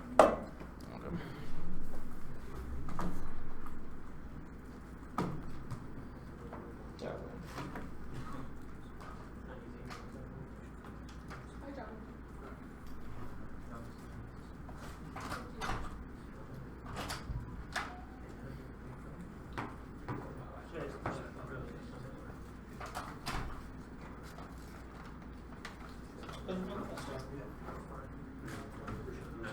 You look like DJ walking. Some Brad, some old looks like. And literally every single one we purchased, we saw it realize. It looks like a combination of DJ and Brad. See that, but like I thought it was DJ. Sherry thought it was DJ. I was like, wow, you like. Well, that's because you guys never paid any attention to DJ. He wasn't there when I was not. So. Go back. Hey, Will. I'm gonna be reading some cards that Darius found in the 2A scene. Do you want me to resend them out in a 1AR document? No? Cool. Who's next? Really? Which one are you doing first? Which cards am I doing first? No, we can read Oh, I'm gonna do framework first. What was the discussion, the question? What page am I going to first? I'm going to framework. About your cards. Oh, I'm not sending them out. I thought he might have asked which card I was going to read first. If you want to know, the cards I will be reading is the Warren 15 card, the Reed Brinkley evidence, and the Delgado. I don't understand. He's reading cards from the show. Right, we're I'm reading reading cards cards from the in the 2AC. 2AC in the 1AR. He had asked if we needed to resend them out so we can separate from everything else. Gotcha. Yeah. It's not like an overview, but I'm going to be doing some work on the Mimesis stuff at the top. So, you should flow straight down. That's my core recommendation. But if you want to know where to start, that's where I would start. We're good? There's not really sufficient answers to this mimesis, that's what I'm going to do here. It has two impacts. One, role-playing or even thinking about the logic of the state is not a neutral heuristic, but rather operates with a non-genetically origin code based on the myth. When operating within these codes, colonized bodies perform a colonial militia in which their education through empire serves to only have them internally colonize their own population, same kind of model as the Roman Empire. All the elites of the imperially subordinated population were educated Roman imperial schools, and so those men-educated elites, proud to be incorporated as Roman citizens, had to help keep the Roman Empire going. Framework is no different. It doesn't just have to learn about being the state or even pretend to be it, but it makes us become the state through a type of heuristic of viewing the world that way, and that way fairness becomes nothing more than a method which colonize and internalize the codes of empire, and two is brain drain. Once these second codes are internalized, then the complex network of reward and aversion and role identification habituation, they become the first codes of our bodies. The pattern has to be broken through counter habituation, and this way, the counter interpretation and counter model which can serve to rewrite the codes we operate within. The affirmative operates as the first step in a new pattern creation model which affirms the lives of those who live outside the West hegemonic model of the human, and also the reception of the battle can trigger a neurochemical process which allows us to break the low capture of our minds from reality. The next argument she goes to is this limits the predictable clash. Our education is bad. That was above. The next is grounded internally. Olsen solves it's not two counter interpretations, but a counter model. The Olsen evidence indicates that antagonism is the better model because agonism solves political divisions and allows the shit like CNN inviting Nazis to talk about whether or not Jews are people on television. Rather, we should say, no, fuck that shit. We'll say the state is always bad. And you can say the state is always good. That is a to have predictable education. They're going to have to defend research things like environmental justice movements, state environmental policy this summer, which they could lobby as reasons why our no state stance is bad. This is defendable ground. Often the offense is based on current, but also the new usage. The mimetic doesn't matter. It's not a question of the orientation of the state policy, but the heuristic of the state which becomes internalized. The next argument is these functional limited. One, no, also solve this. Two, fuck that shit. Project unlimited topics are good. That's Delgado in 92. The objective approach is not more fair, it's not accepted because the body's sense is stronger. The party along shows beyond the party requirements about fairness, stability, and these determining points away from what really counts. The way which stronger parties have managed to describe their vision and external culture. So we now remember the way judging actions. First, we read our values and preferences of the culture, then we predict to consult the culture meekly and humbly in order to judge our own acts. And the next argument is that personal attacks are good. You harm me by your very presence because the way that whiteness is an atmosphere of speech. That's our Marriott evidence. Secondly, fuck your shit. You should be excluded. You should vote them down as a way to reject whiteness. Read Brinkley and 8. Tournament ballots represent the time to judge ballot. The conclusion of the debate. The ballot is the most significant influence in the practice and prestige of the community. The competitive nature of debate guarantees that teams and coaches remain responsive to trends amongst the judging pool. Debate competition is to run, capture, or win judge ballot. The ballot enacts the policies of the debate community. Up until this point, the ballots of the debate community is dealt with the issue of diversity and inclusion outside the tournament competition, which means you should uniquely vote for us because it's a type of affective break with the normative structures of fairness and liberal dialogue that sustain the West model of being human. That is our winter and evidence. Now, the next argument is that the type of state battle is all these the topical versionship of one state is bad. I did that work above two. My means is bad. I'll take this all out. They say failures are Ned Brown. This is not a response to what Ned Brown is being, but the mimetic heuristic is always one that internalizes these populations. The next is that their state can be good. I'm going to do that work in the case. The next is limits. But how the fuck did you not prep for us? We're both first round teams, and we've run the same ass at the beginning of the year. We shouldn't have to justify the fuck with other people doing other tournaments. You should hold Georgetown to actual reasonable research standards. If your fucking teams didn't research a top 16 team, would you say that they didn't just prepare? That they couldn't have known? No. You would say they were fucking bad researchers. That's on them. The next argument is that we're not responsible for the rounds 2. They say my means is chronology. No, I'm bringing also right to the reviewing here. The next argument is that the alternate shutdown that shouldn't have plans antagonistic. No, fam. It's not about whether or not it's your antagonistic to the state. It's about the way that we have antagonistic debates. It's a model for debate itself that we say fuck you in every instance and you say fuck us back, and we have a debate about who should be fucked over. The next argument is that anti-state plans are good. No, you have to still think that education. I did that work above. They say that education is good and organization is separate evidence, but the Olsen evidence resolves this. Now, case.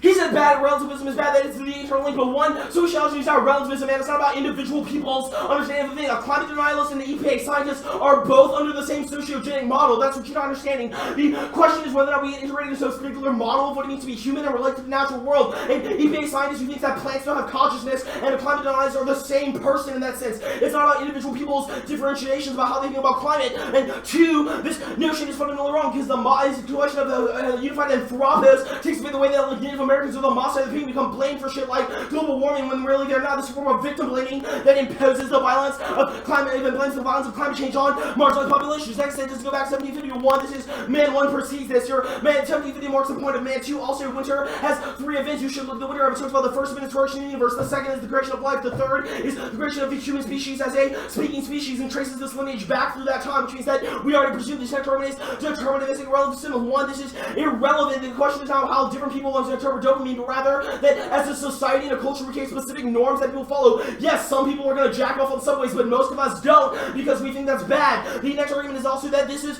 just like with the kids in ghettos, for example. You can see the brain differences in MRI scans, or you can see how University of Toronto researchers saw that mirror neurons don't get fired when white people look at black people. This type of thing is an example of how neurochemical pathways structure these minds. The next argument is the Gordon 15 episode 1. This clearly just was not a response to any of our arguments. It just says that we have to be committed to action, but common breath is the imminence that allows that to be possible to you. The Gordon episode taking into account the way in which the political is always implicated in anti-blackness. War 15. Reverse justification is service relation to the political, but it's possible to think political without black suffering, supposedly the generation of murder, but Chairman Martin, the Green Nation, McBride, influenced the generation of murder and Emmett Till. Black suffering is instrumentalized to accomplish pedagogic, cathartic, and redemptive objectives. The logic of the political integrity, bodily fishery, direction, better reach control, sustain black suffering in regards to political and discard, ultimately reduce the very miserable structures of violence that pulverize black being. And 2, even if epistemology precedes ontology, those epistemic methods have become so cemented over hundreds of years. Wilderson even goes back to 1300 that they have become presumably ontologically. The next argument is truth as in one you could have tested as any each good movements is a response. Also, the next argument is the Klein this is not a response, just as it limits practical movements. 1 cross by 1 here. 2,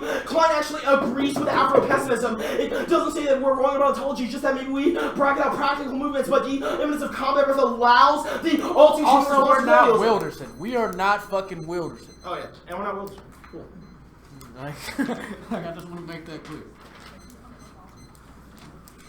705.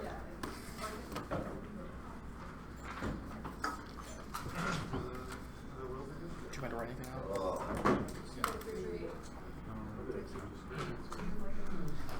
Excuse me. I'm always open.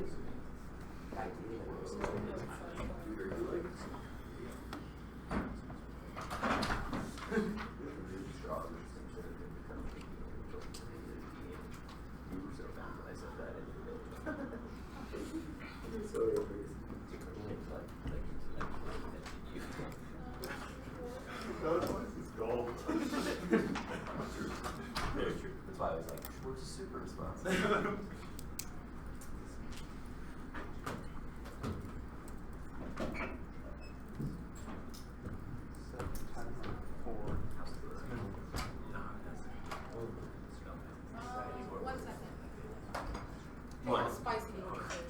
spicy. On a scale of 1 to 5, 6. It's like, Okay, Tell them 6. five. Really spicy.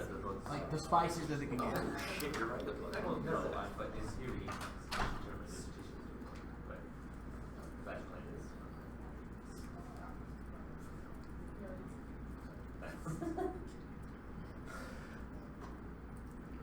Yeah, no, I know the Facebook. Fine.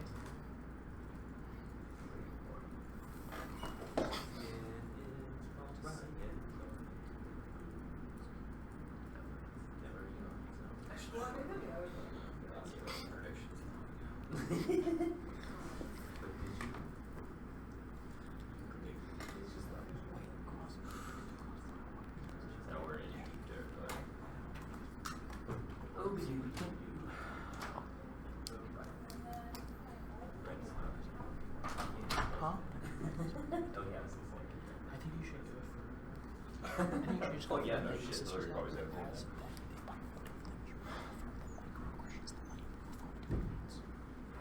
Alright, type it in right here. Or there's 2 of them. Or in Teams then. Go ahead.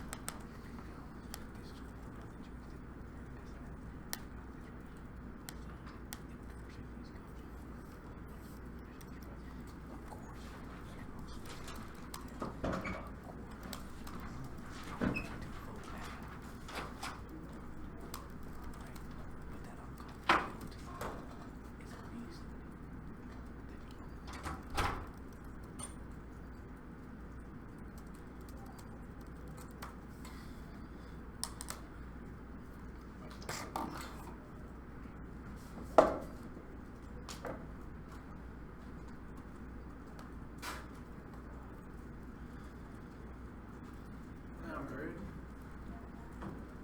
How are you? Shit, I'm just chilling right now, just doing a little baby. Slight work.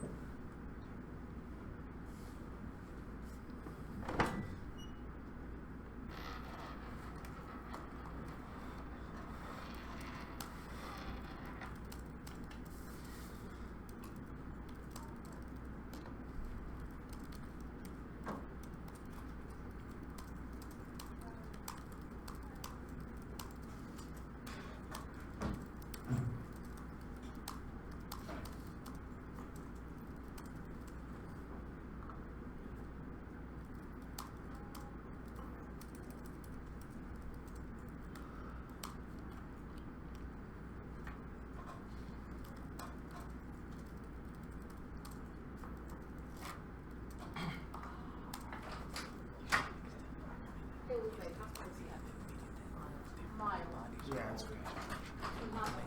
Yeah, you have yours.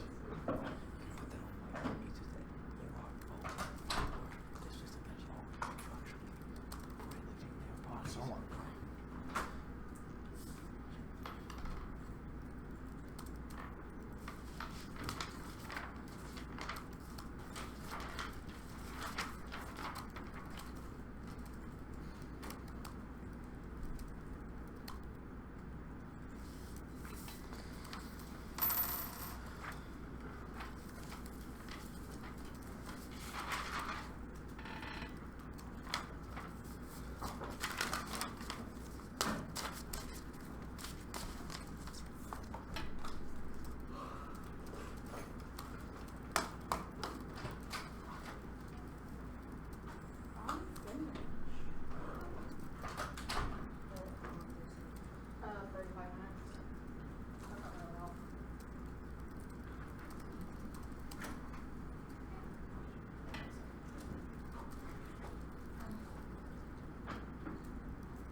Look over this. Tell me if that's what you want. I think that's interesting. I think it's good. I was looking for it.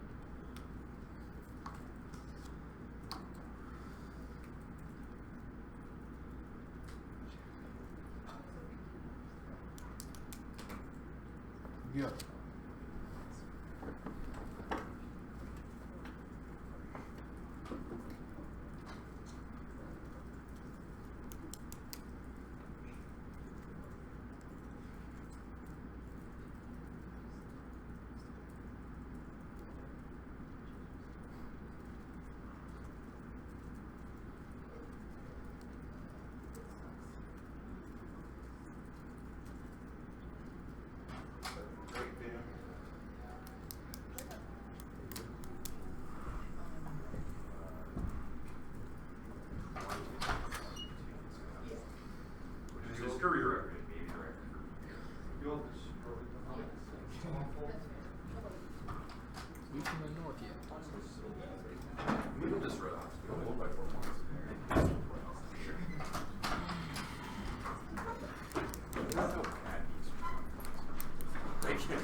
relevant by rushing to the margins of individual experience, small coalitions, single author theories, and every single vehicle sector loyalty app on the internet that pushes debates to the neg repetition and app monologue that circumvents, develops contradiction, which is the foundation of argumentation. It's intangible, but it outweighs their offense because it's not possible to vote on the validity of the one AC that debated all truth testing to his clash. Well-researched opponents force app arguments to refinement that makes the thousands of cards we cut worthwhile. The apps that face rigorous opposition improve better in the process of real tooling our arguments to their best potential make debaters effective advocates. To some extent, we all agree that there are things worth arguing for, but will flounder outside of debate if we're only rewarded for problem posing. The importance of organizing around environmental impacts outweighs the small link to their offense. Pollution, waste dumping, coal plants, etc. have multi-dimensional consequences on the diversity of communities, and ignoring the impact of local organization like We Act's protest for the EPA grant to change busing routes that disproportionately affected their community causes both biological consequences like asthma, sickness, suffering, death. It also hurts livelihood, community organization, and personal identity. You should prioritize the tangible link between well-researched climate debate and the ability to improve policies that relate to the EPA to their vague solvency mechanism. It also turns the case because it makes it impossible to cohere around individual value structures or determine their worth if we don't have the organizational skills to begin with. Mimesis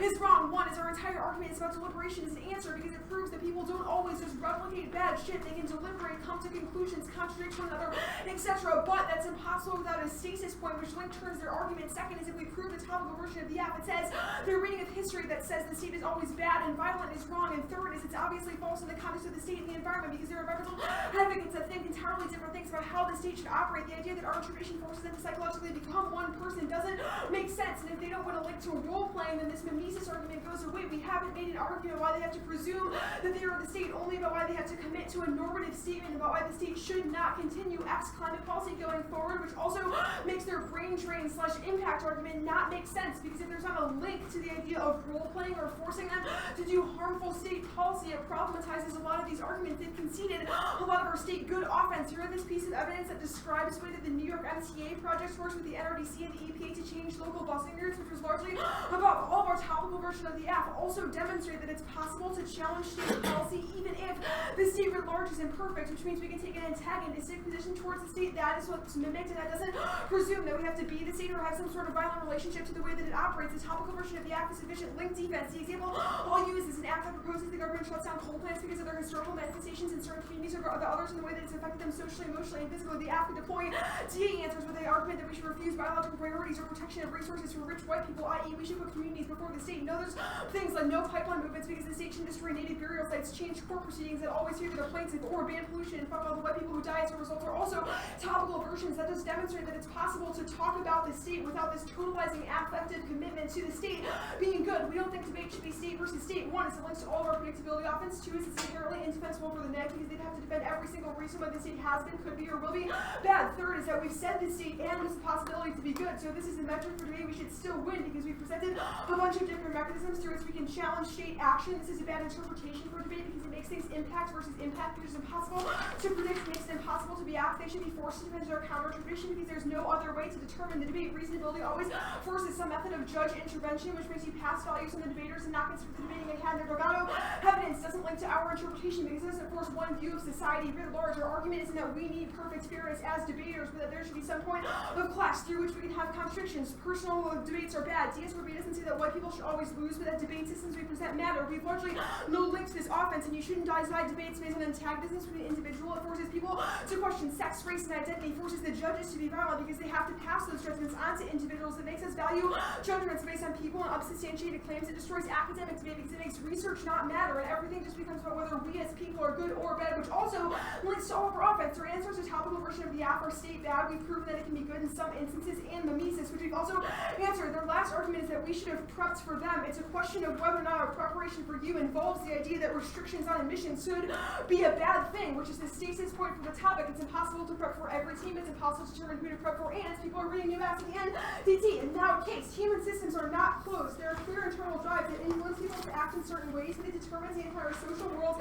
That doesn't make sense. The app should not win just because they've presented an accurate theory of the way that the world works, especially in the context of T, because we've made arguments about why it's possible to describe the way that the world operates and also make normative statements about the way that it should operate going forward, i.e. the state is fucked, so let's do something different. There's a difference between drive and expression, and in between them is the potential for drives to change and inflect in different ways. The one in our example about the ability to have your opinion and actions change, and the example on T about how not everyone thinks the same thing about the climate, even though there are a bunch of people who operate within the government to talk about the climate. Individual studies don't prove sociogenic theory vote on the faded towards racist action, which is Gordon's argument the political and social system is not set in stone, which answers their warrant because he relies on a certain epistemic claim about how time and hope will operate. Also, it's possible to have pragmatic affirmations that resist anti-blackness, which is proven by all of our topical version of the AF arguments, and the ability to do things like coalesce around EPA action that make meaningful changes in communities, not just biologically, but also socially. The AF's method is bad. Their argument that climate denialists and the EPA advocates operate under the same system is a bad way of viewing policy because there are material and objectively recognizable distinctions between those perspectives. Their method would have you say that any federal government policy that puts coal dumping on poor communities is the exact same thing as one that restricts emissions, which is a bad system of value judgments and rejects incremental improvements, even if incremental improvements can't solve all anti-blackness. Cool. We have 4. We'll take it starting now.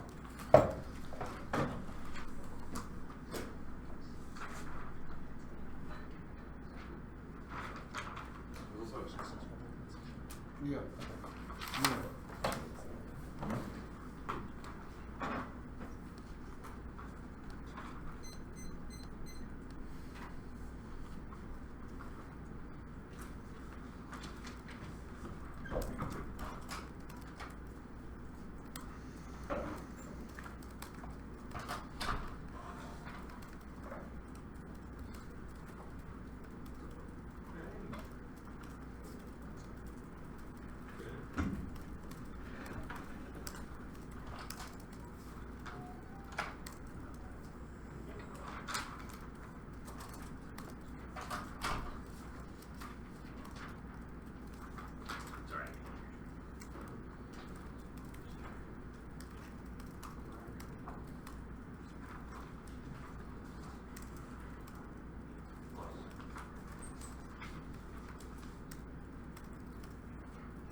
I'm answering all of them first.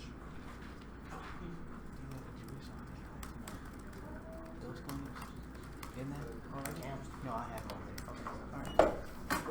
I'll give it to you in a moment.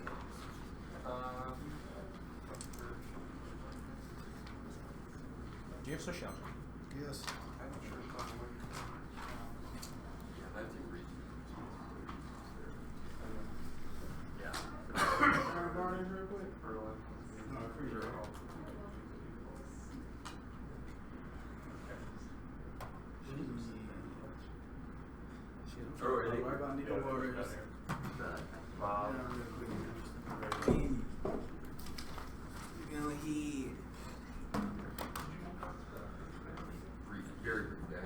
The order's gonna be Case, then T. Right? Literally on the line by line. I'm not gonna fuck you up too. You actually gonna see me do line by line this time for real. I know exactly. Hey, don't blame me though. Don't blame me. I ain't do shit. That was all them for real. I ain't mess up the line by line at all. I actually did the line by line. True, Ezra did start the RPM like That's reflective everything. No, for start. I'm gonna start with you halfway through the 2AC, 1NC. No, you look you did though. Go. Alright. You ready? Okay. Damn, I can't believe you're the third team in the nation and conceding in the context of the debate. These spaces should be understood neutrally and debated as a myriad evidence that the byproduct of racial ontology and white rhetoric that amid a phobic and fantasy of dead, of black ecology and dead and breath of options being expended repeatedly for the sake of their own subjectivity and stability. This replicates and reproduces motions such as death that affect the social life of black people, manifests these things such as destruction spaces, such as the lack of clean water for black Detroit residents to maintain private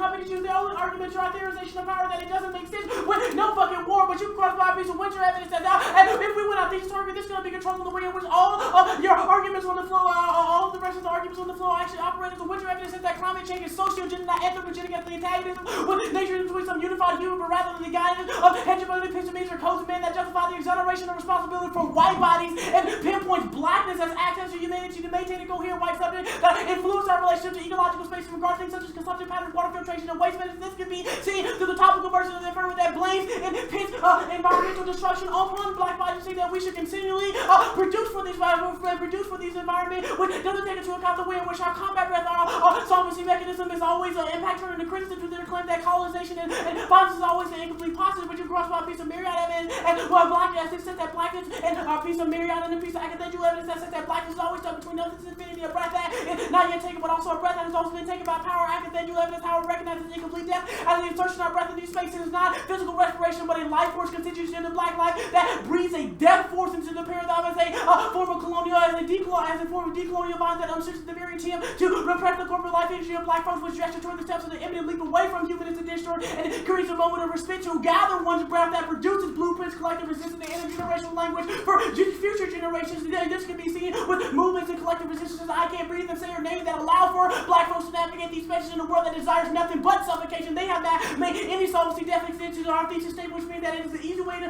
vote affirmative. We are able to resolve your impact as we have a victim blame argument at the top of the flow to their topical version of the affirmative, all their procedural fairness argument, but also too, you should look to all of their state. I can do that. You should look to all of their arguments, the reasons why the state is successful, because all their state successes and incremental reformism arguments are in the wrong direction, because they do not come to the terms with the fundamental unique question that our piece of Winter and Marriott, and also Warren evidence talk about with the promise of the cure. First, the question of small scale state success, and ignores that such successes while providing short-term relief requires the affirmative, requires the affirmation of the cause of the problem in the long run, which just maintains the antagonism. Like obviously smoking a cigarette will give you short-term pleasure, but in the long run it gets you cancer. Furthermore, they are conceding that even if you are wrong about sociology, even if we are wrong about sociology, our Winter evidence is that Western techno-science worldview, which is used by the ICPP scientists to generate reports and recommendations on climate change, is still beholden to the metaphysics of man too, which ensures environmental destruction, which means that it's tried for the affirmative. This is the claim that was even dropped, because even if we lose sociology in their Gordon evidence,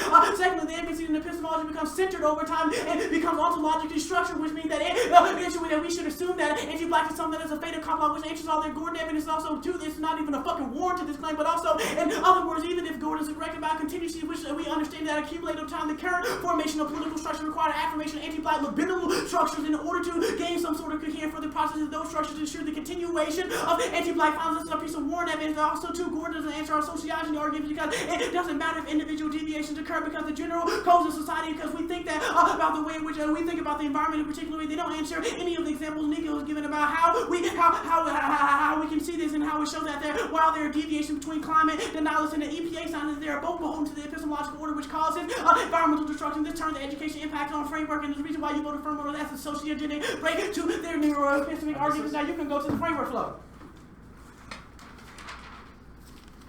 Mishandling Warner again as an argument that there is a logical political dissent, which means that all state engagement and also topical versions of the framework will fail. Cross-apply Warner as any recourse to political discourse will ultimately reproduce the very metaphysical structure of violence that pulverizes black being. You can vote affirmative as we reveal the Georgetown liberal investment in imaginary state engagement, environmental incrementalism was impossible, objection and horrible rules for black folk. This has two implications: hypothetical if you vote for a hypothetical state engagement. Also, one, the Jewish on the next empirical example seduces black bodies through the trichotomy to support the very system that which leads to their own death. So this creates enjoyment of one's own death and desire to be oppressed. This is akin to black people would enjoy their right to vote, which maintains the metaphysics of the political which pulverized black being. That's Warren 3. And also 2, resentment debate creates a fantasy of power and portable skill that fails to hold up a mirror veracity and a point of efficacy of those standards to challenge and change anti-black power structure. The affirmative model debate ensures that in order to maintain this fantasy, black population located the failure to either change themselves, either in themselves, causing self-hatred or others, which causes lash out. Also, too, all the arguments on political ontology are pretty shitty. That's hatred of cases, but they say that our interpretation is self-serving and arbitrary, but you have literally conceded our piece of Delgado evidence, which does apply to you, which is a stop and frisk. That T is policing is an attempt to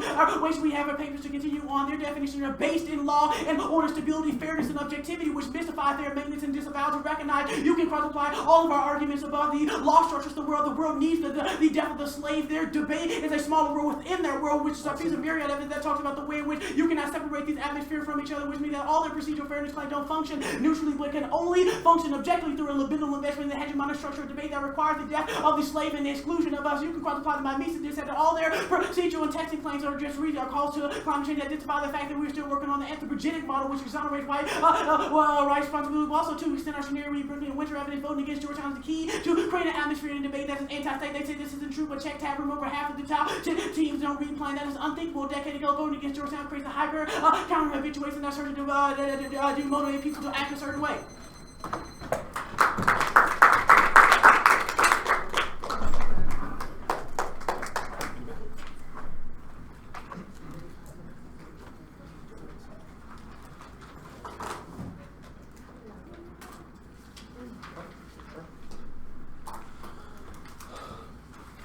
I mean, like, some really like to have all the cards sent out in a specific doc. Do you guys want that? No?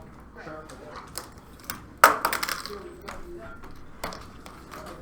Okay, there you go. I got that line by line down, you know what I'm saying? You know what I'm saying? You know what I'm saying?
One second, I want to check if Darius read. Darius?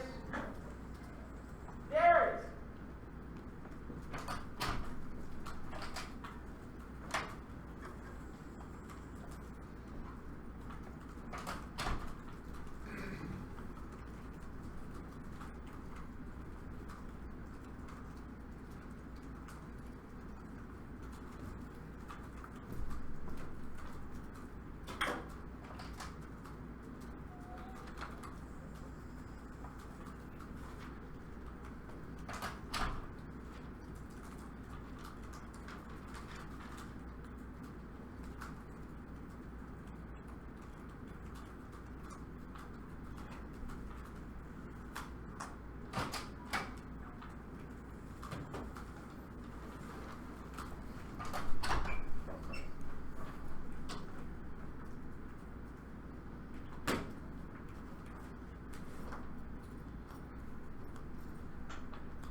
Okay, all the affirmative evidence she's sent out. I'm just saying all the affirmative evidence is sent out. There's a laughably high mark on one of the cards, but Darius said that he read the first line of it, so I wanted to.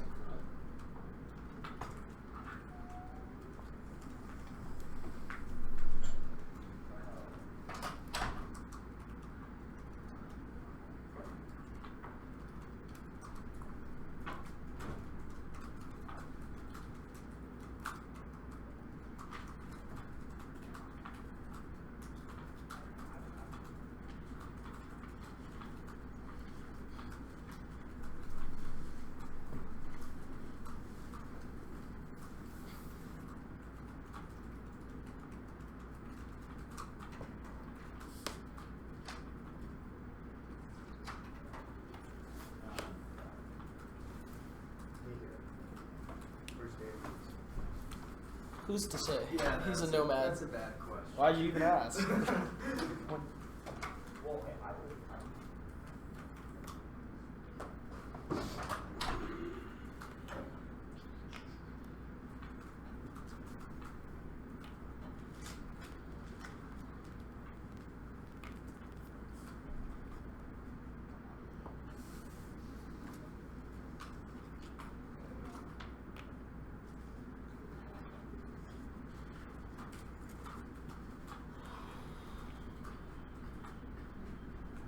Somebody just sent you an email to make speech back to Georgetown.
minutes. Whenever you all are like 5 minutes away, you think, from being done, let me know, because then I'm going to begin the hunt to find Darius, which always takes some time, so just like let me know when you feel like you're about 5 minutes away from finishing. It's more just like yelling outside, and then I hope that like enough people hear it, and then eventually someone's like, "Hey, Darius," and he comes looking for you. Guess who's gonna be controlling this result? Jackson. Jackson's a hidden gem. He can pretty much do anything. Jackson is. You can model some stuff. Of course he can. This is Jackson. Jackson's been cutting good cards since he arrived at Georgetown. Same. AK was in a similar mold, albeit less effective. I don't know. It's like. He's like, that was after Yeah. I could not have helped. like Oprah's. What happened? I didn't want to. Is the screen on there? The video? Yeah. No. Is it muted? No. No idea. Okay. Alright. High school theaters talking about me on the internet. You have to. I'm both hated and a goat. I thought for sure JD was the Duck King. It's not. I wish.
He watched. Oh. Well, actually, I wanted to know if it wasn't. Yeah. Will.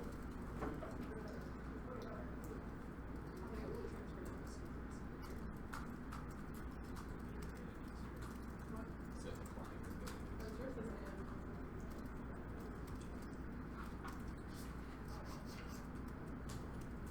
Try for it. Feels like it's already all of it. I'd say it's 50-50.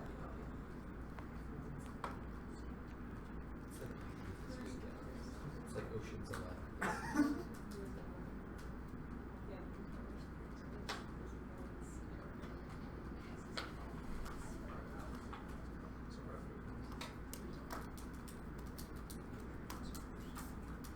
I think it's more. Like right now, or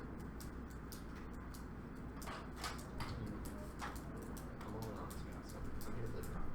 This time we don't. Joel, is the mic on right now? Everybody's worried as to whether or not they're going to stream at this moment. They are. What? Is the mic on? I can Yes. Yes. Turn it off. Yes.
We're just waiting for the turn. Waiting for Gary. Alright, I turned the sound back on. People who were worried. Okay. One of us has to confirm that with Gary. I don't know if That it's we've been announced. shared. I'll reply that we've announced. Okay. Is everybody right on that thing? I'm right. Okay. Positions 2-1 for the negative for Georgetown. I set up. I think at the end of this debate, I think that the AF's winning a pretty big chunk of their thesis claim about the nature of what investing in the state and that structure of debate does, and why that's violent towards Black and Indigenous debaters. And there is an invested structure that we need to move, that we can move in and move out of. I think what the 2NR ultimately needed for me, and I'll talk about the moment that hinges like I think is the moment I come closest to voting negative, that might have swung it for me pretty easily. I think the 2NR needs a better, robust defense of what it means to be legitimate investment, and not just kind of link defense to government action, links to all their violence mimesis type arguments. Because the problem with the T version of the AF is the second thing I thought you needed was a better kind of offensive argument against Warren, that when you're like, well, here's a T version of the AF that it's like you can do all of these little things, and it almost like parrots what the Warren evidence says in terms of like these are the same questions over and over again. It reinvests in that same structure. We need to reinvest that structure because debate as a telos creates these larger things that we can go about doing. Now, the point I came closest for you all, and this is probably where I hung up the longest. Took a walk to the bathroom, refilled the water bottle, and the whole 9 yards. And the thing I think you all need to do a way better job of answering on the app is the question of the disad model is probably the best way to characterize it. That in the 2NR you talk about like, look, you can read this app and then use your offense to answer the disads to it. And I think that is a very persuasive argument, and it's something I come very close to voting on. But I'm not sure that's enough though to outweigh that initial link to the app that they're kind of that they're fronting forward in terms of what it means to invest in the state and that model of debate as a whole. And so because there is an investment that has to be made, because I think what they are winning is ultimately that the ballot does shape things in the long run, and it's like kind of odd in a round where somebody's reading cards from Shannara that the only thing that they're really getting out of this, nope, it's going to shape it, and it's going to shape it predictably, just like our 1AC talks about in terms of it will drive research one direction and drive research another direction. And we think it's net better if debate actually drives away from the direction that you are doing, not for points of clash or anything like that, but because of the violence and influx on individuals within it, and that. The other thing too, I thought that a better extension of some of the case arguments, I think you just kind of get there in the 2NR with like not enough explanation of what it gets other than maybe progress is possible, but I think they're overcoding arguments that they use to answer, not so much Delgado, but the overcoding of Warren. Which part is that? I say Duncan, is that right? Gordon, that's it. That even if progress is possible, the type of progress that you would manifest in your model of debate is still very, very gradual, and their evidence just speaks to that point a little bit better. One small suggestion for a cross-ex moment when they're like, state good, state bad, why not? Just be like, I think you kind of get to this. Heather's left, but she's the only one probably old enough like me to remember this. That's a hypo-tested model of debate that justifies counter warrants, which is awful, right? Because now the app is beholden to anything under the resolution because of the resolution. And so you kind of get to it where you're like, state good, state bad isn't good ground because, that's functionally the app gets counter warrants to the state, right? They get to read all the disads of the state ever, and they're not contextualized. And so I think you can just clean up that explanation and just be like, it's not a question of state good, state bad. That's silly. And then the way you kind of explain it in the 2NR, if you forefront down the cross-sex, you can short circle a lot of the places that they try to get on. But it's great debate.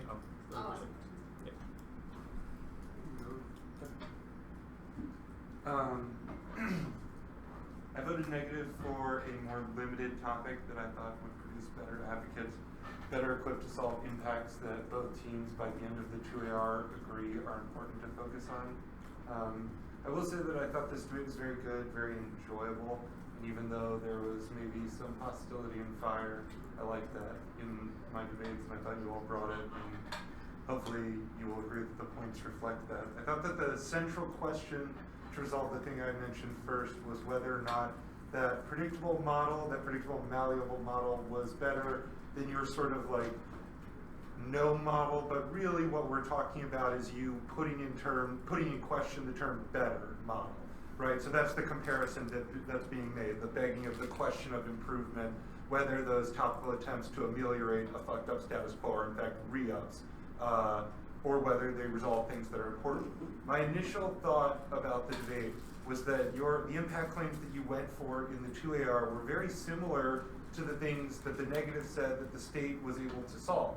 So you went for things like the effects of pollution, you went for things like the actual effects of pollution on people's breath, and my worry was that the way that this frames the debate for me is like vote for us in order to, I don't want to call it a survival strategy because it's an imminent politic, but it's vote for us as a means to navigate that sort of polluted air, to deal with these contingent forms of violence, to, as you put it, gather one's breath in order to make possible movements like I can't breathe. The problem with that is that it sets the sort of AV and framework solvency with regards to impacts in the frames of harms reduction or dealing with harms rather than the sort of structural adjustment that you want to be in.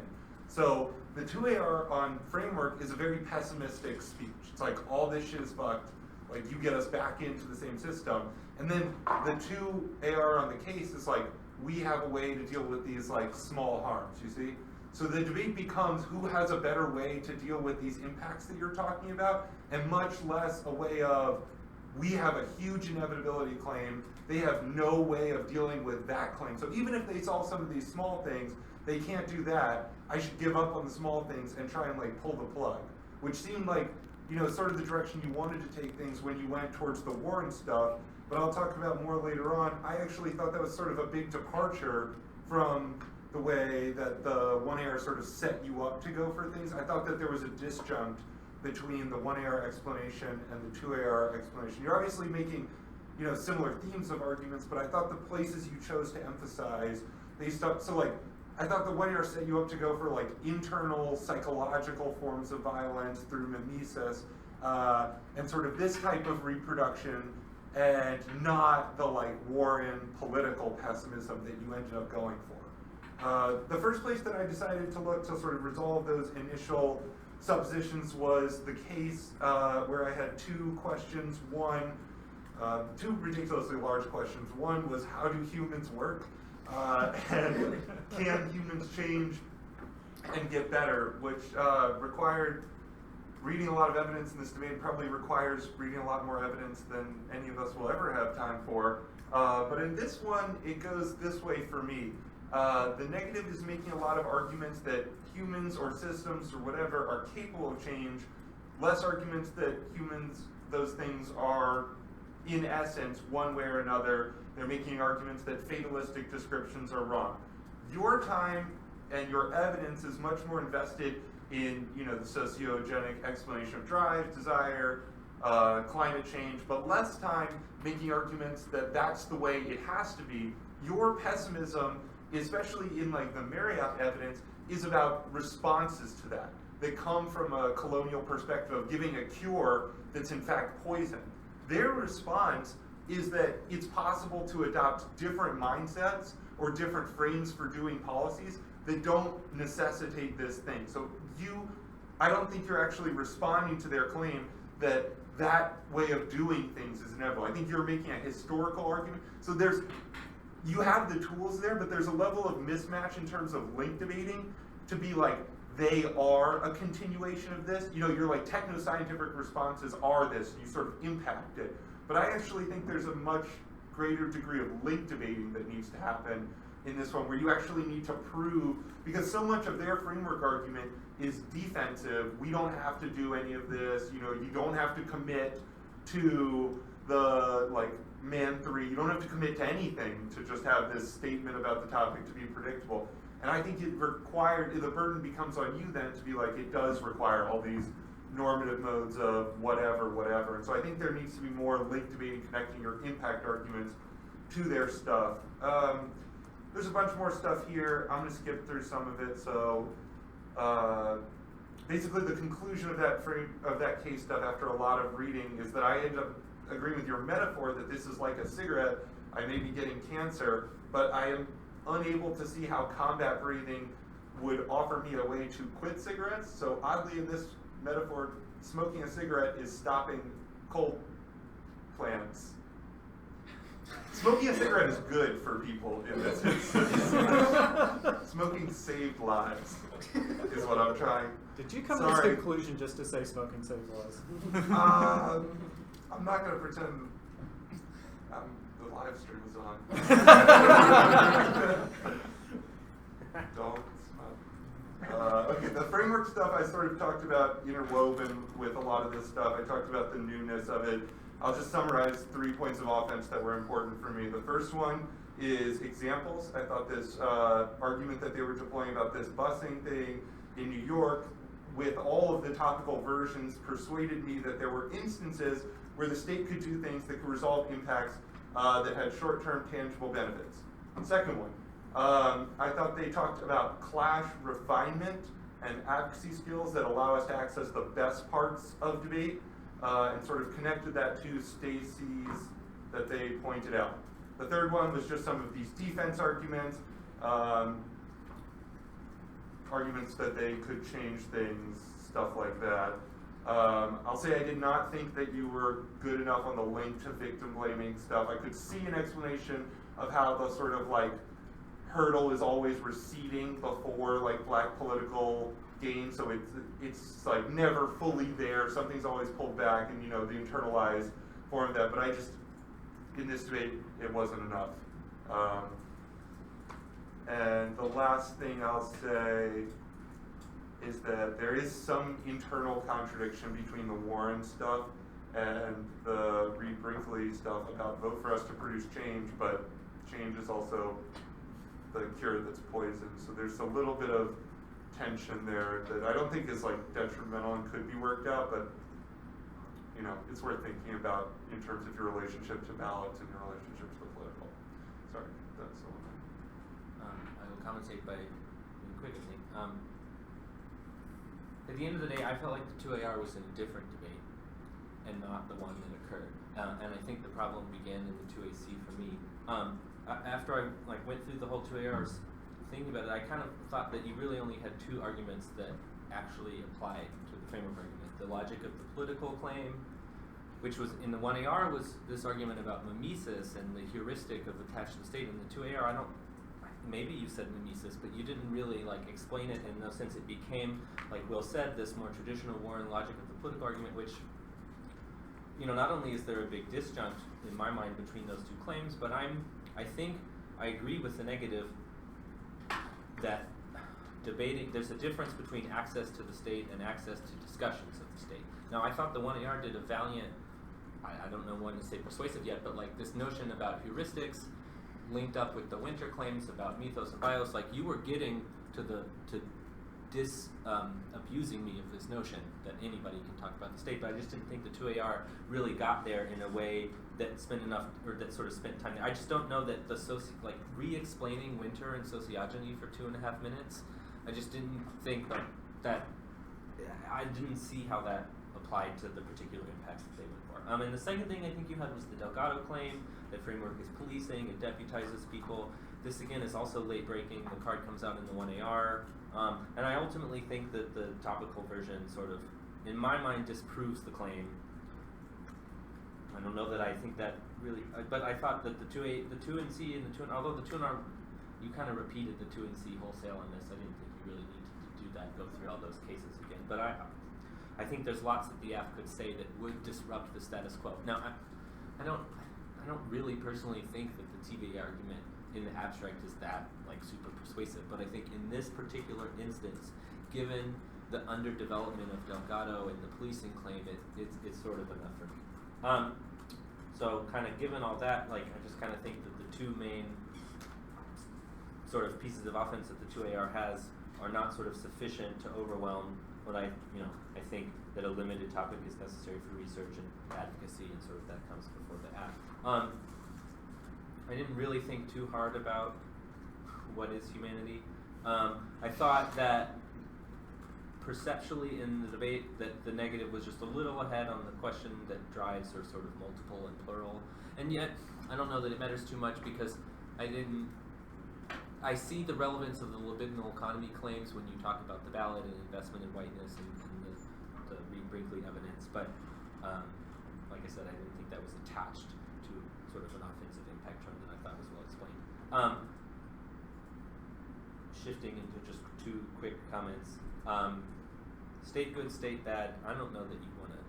I don't think that that's an argument you want to keep advancing, just because it doesn't get around the predictability questions, and it just like doesn't. I don't want to like.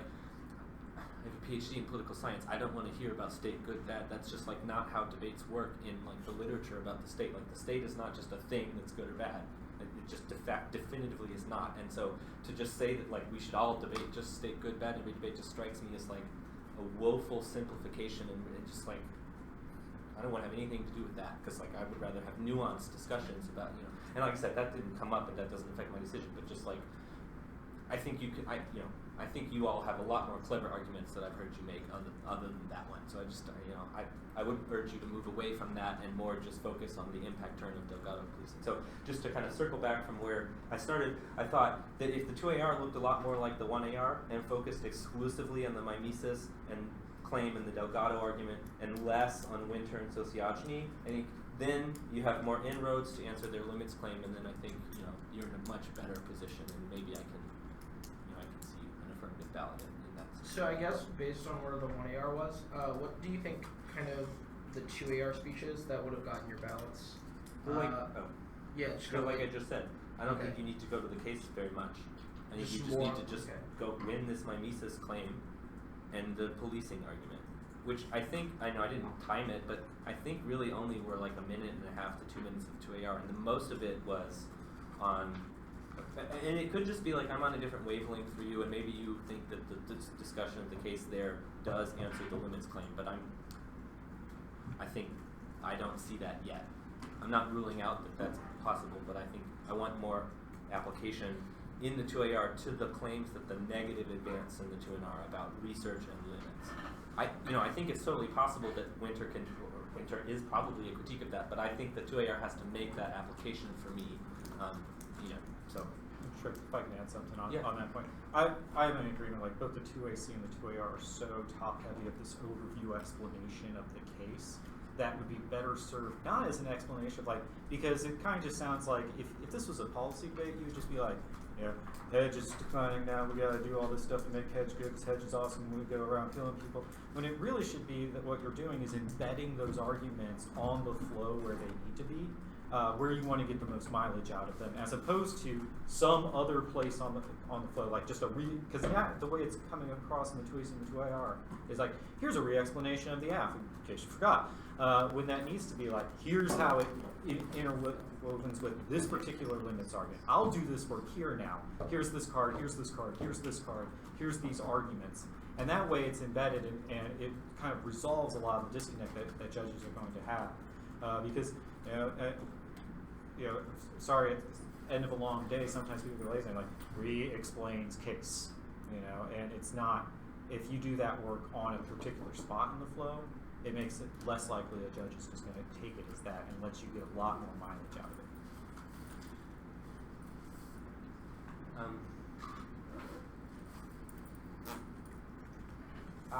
Just a short answer to the question. No, I have two quick things. I don't even have an answer. I agree exactly with what you said.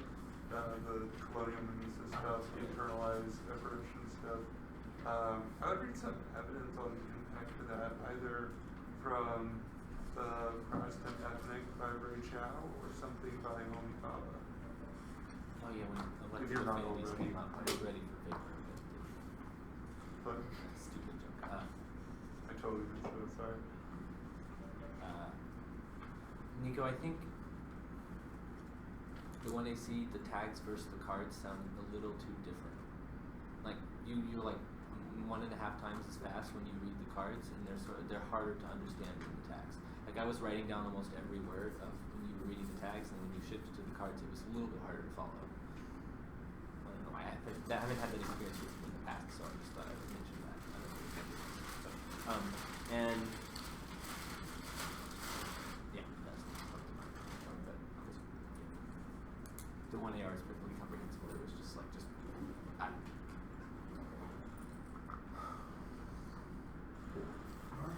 Thank you. I had just one thing this video that I thought was,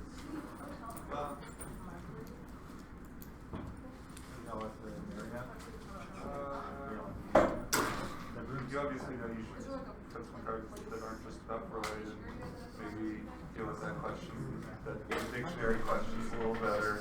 Honestly, I would just start reading something out of the dictionary. Like, be like, here's the definition. Like, that word has many definitions. I am not a dictionary, but I will happily consult one for you. Or don't even say that. Just be like, you know. But you should also realize that you're going to have to play that game. Have pretty scripted answers. Yeah, like I say, I don't know that you have to answer the question what is the drive, but you've got to answer what is humanism. You read cards about why it was good. So, like, I was kind of with you when you were like, I'm not a dictionary, and I was like, yeah, okay, this is getting boring. But when they asked about humanism, I was like, okay, well, you probably got to answer that one because you have all these cards about it. So, I don't know. Pick some ones that you will define, some that you won't. And when they ask you one that you won't, be like, I'm not doing that one, that's dumb. But I will do this one for you. So it looks like, you know, you're being conciliatory and assertive. Instead of just like, no.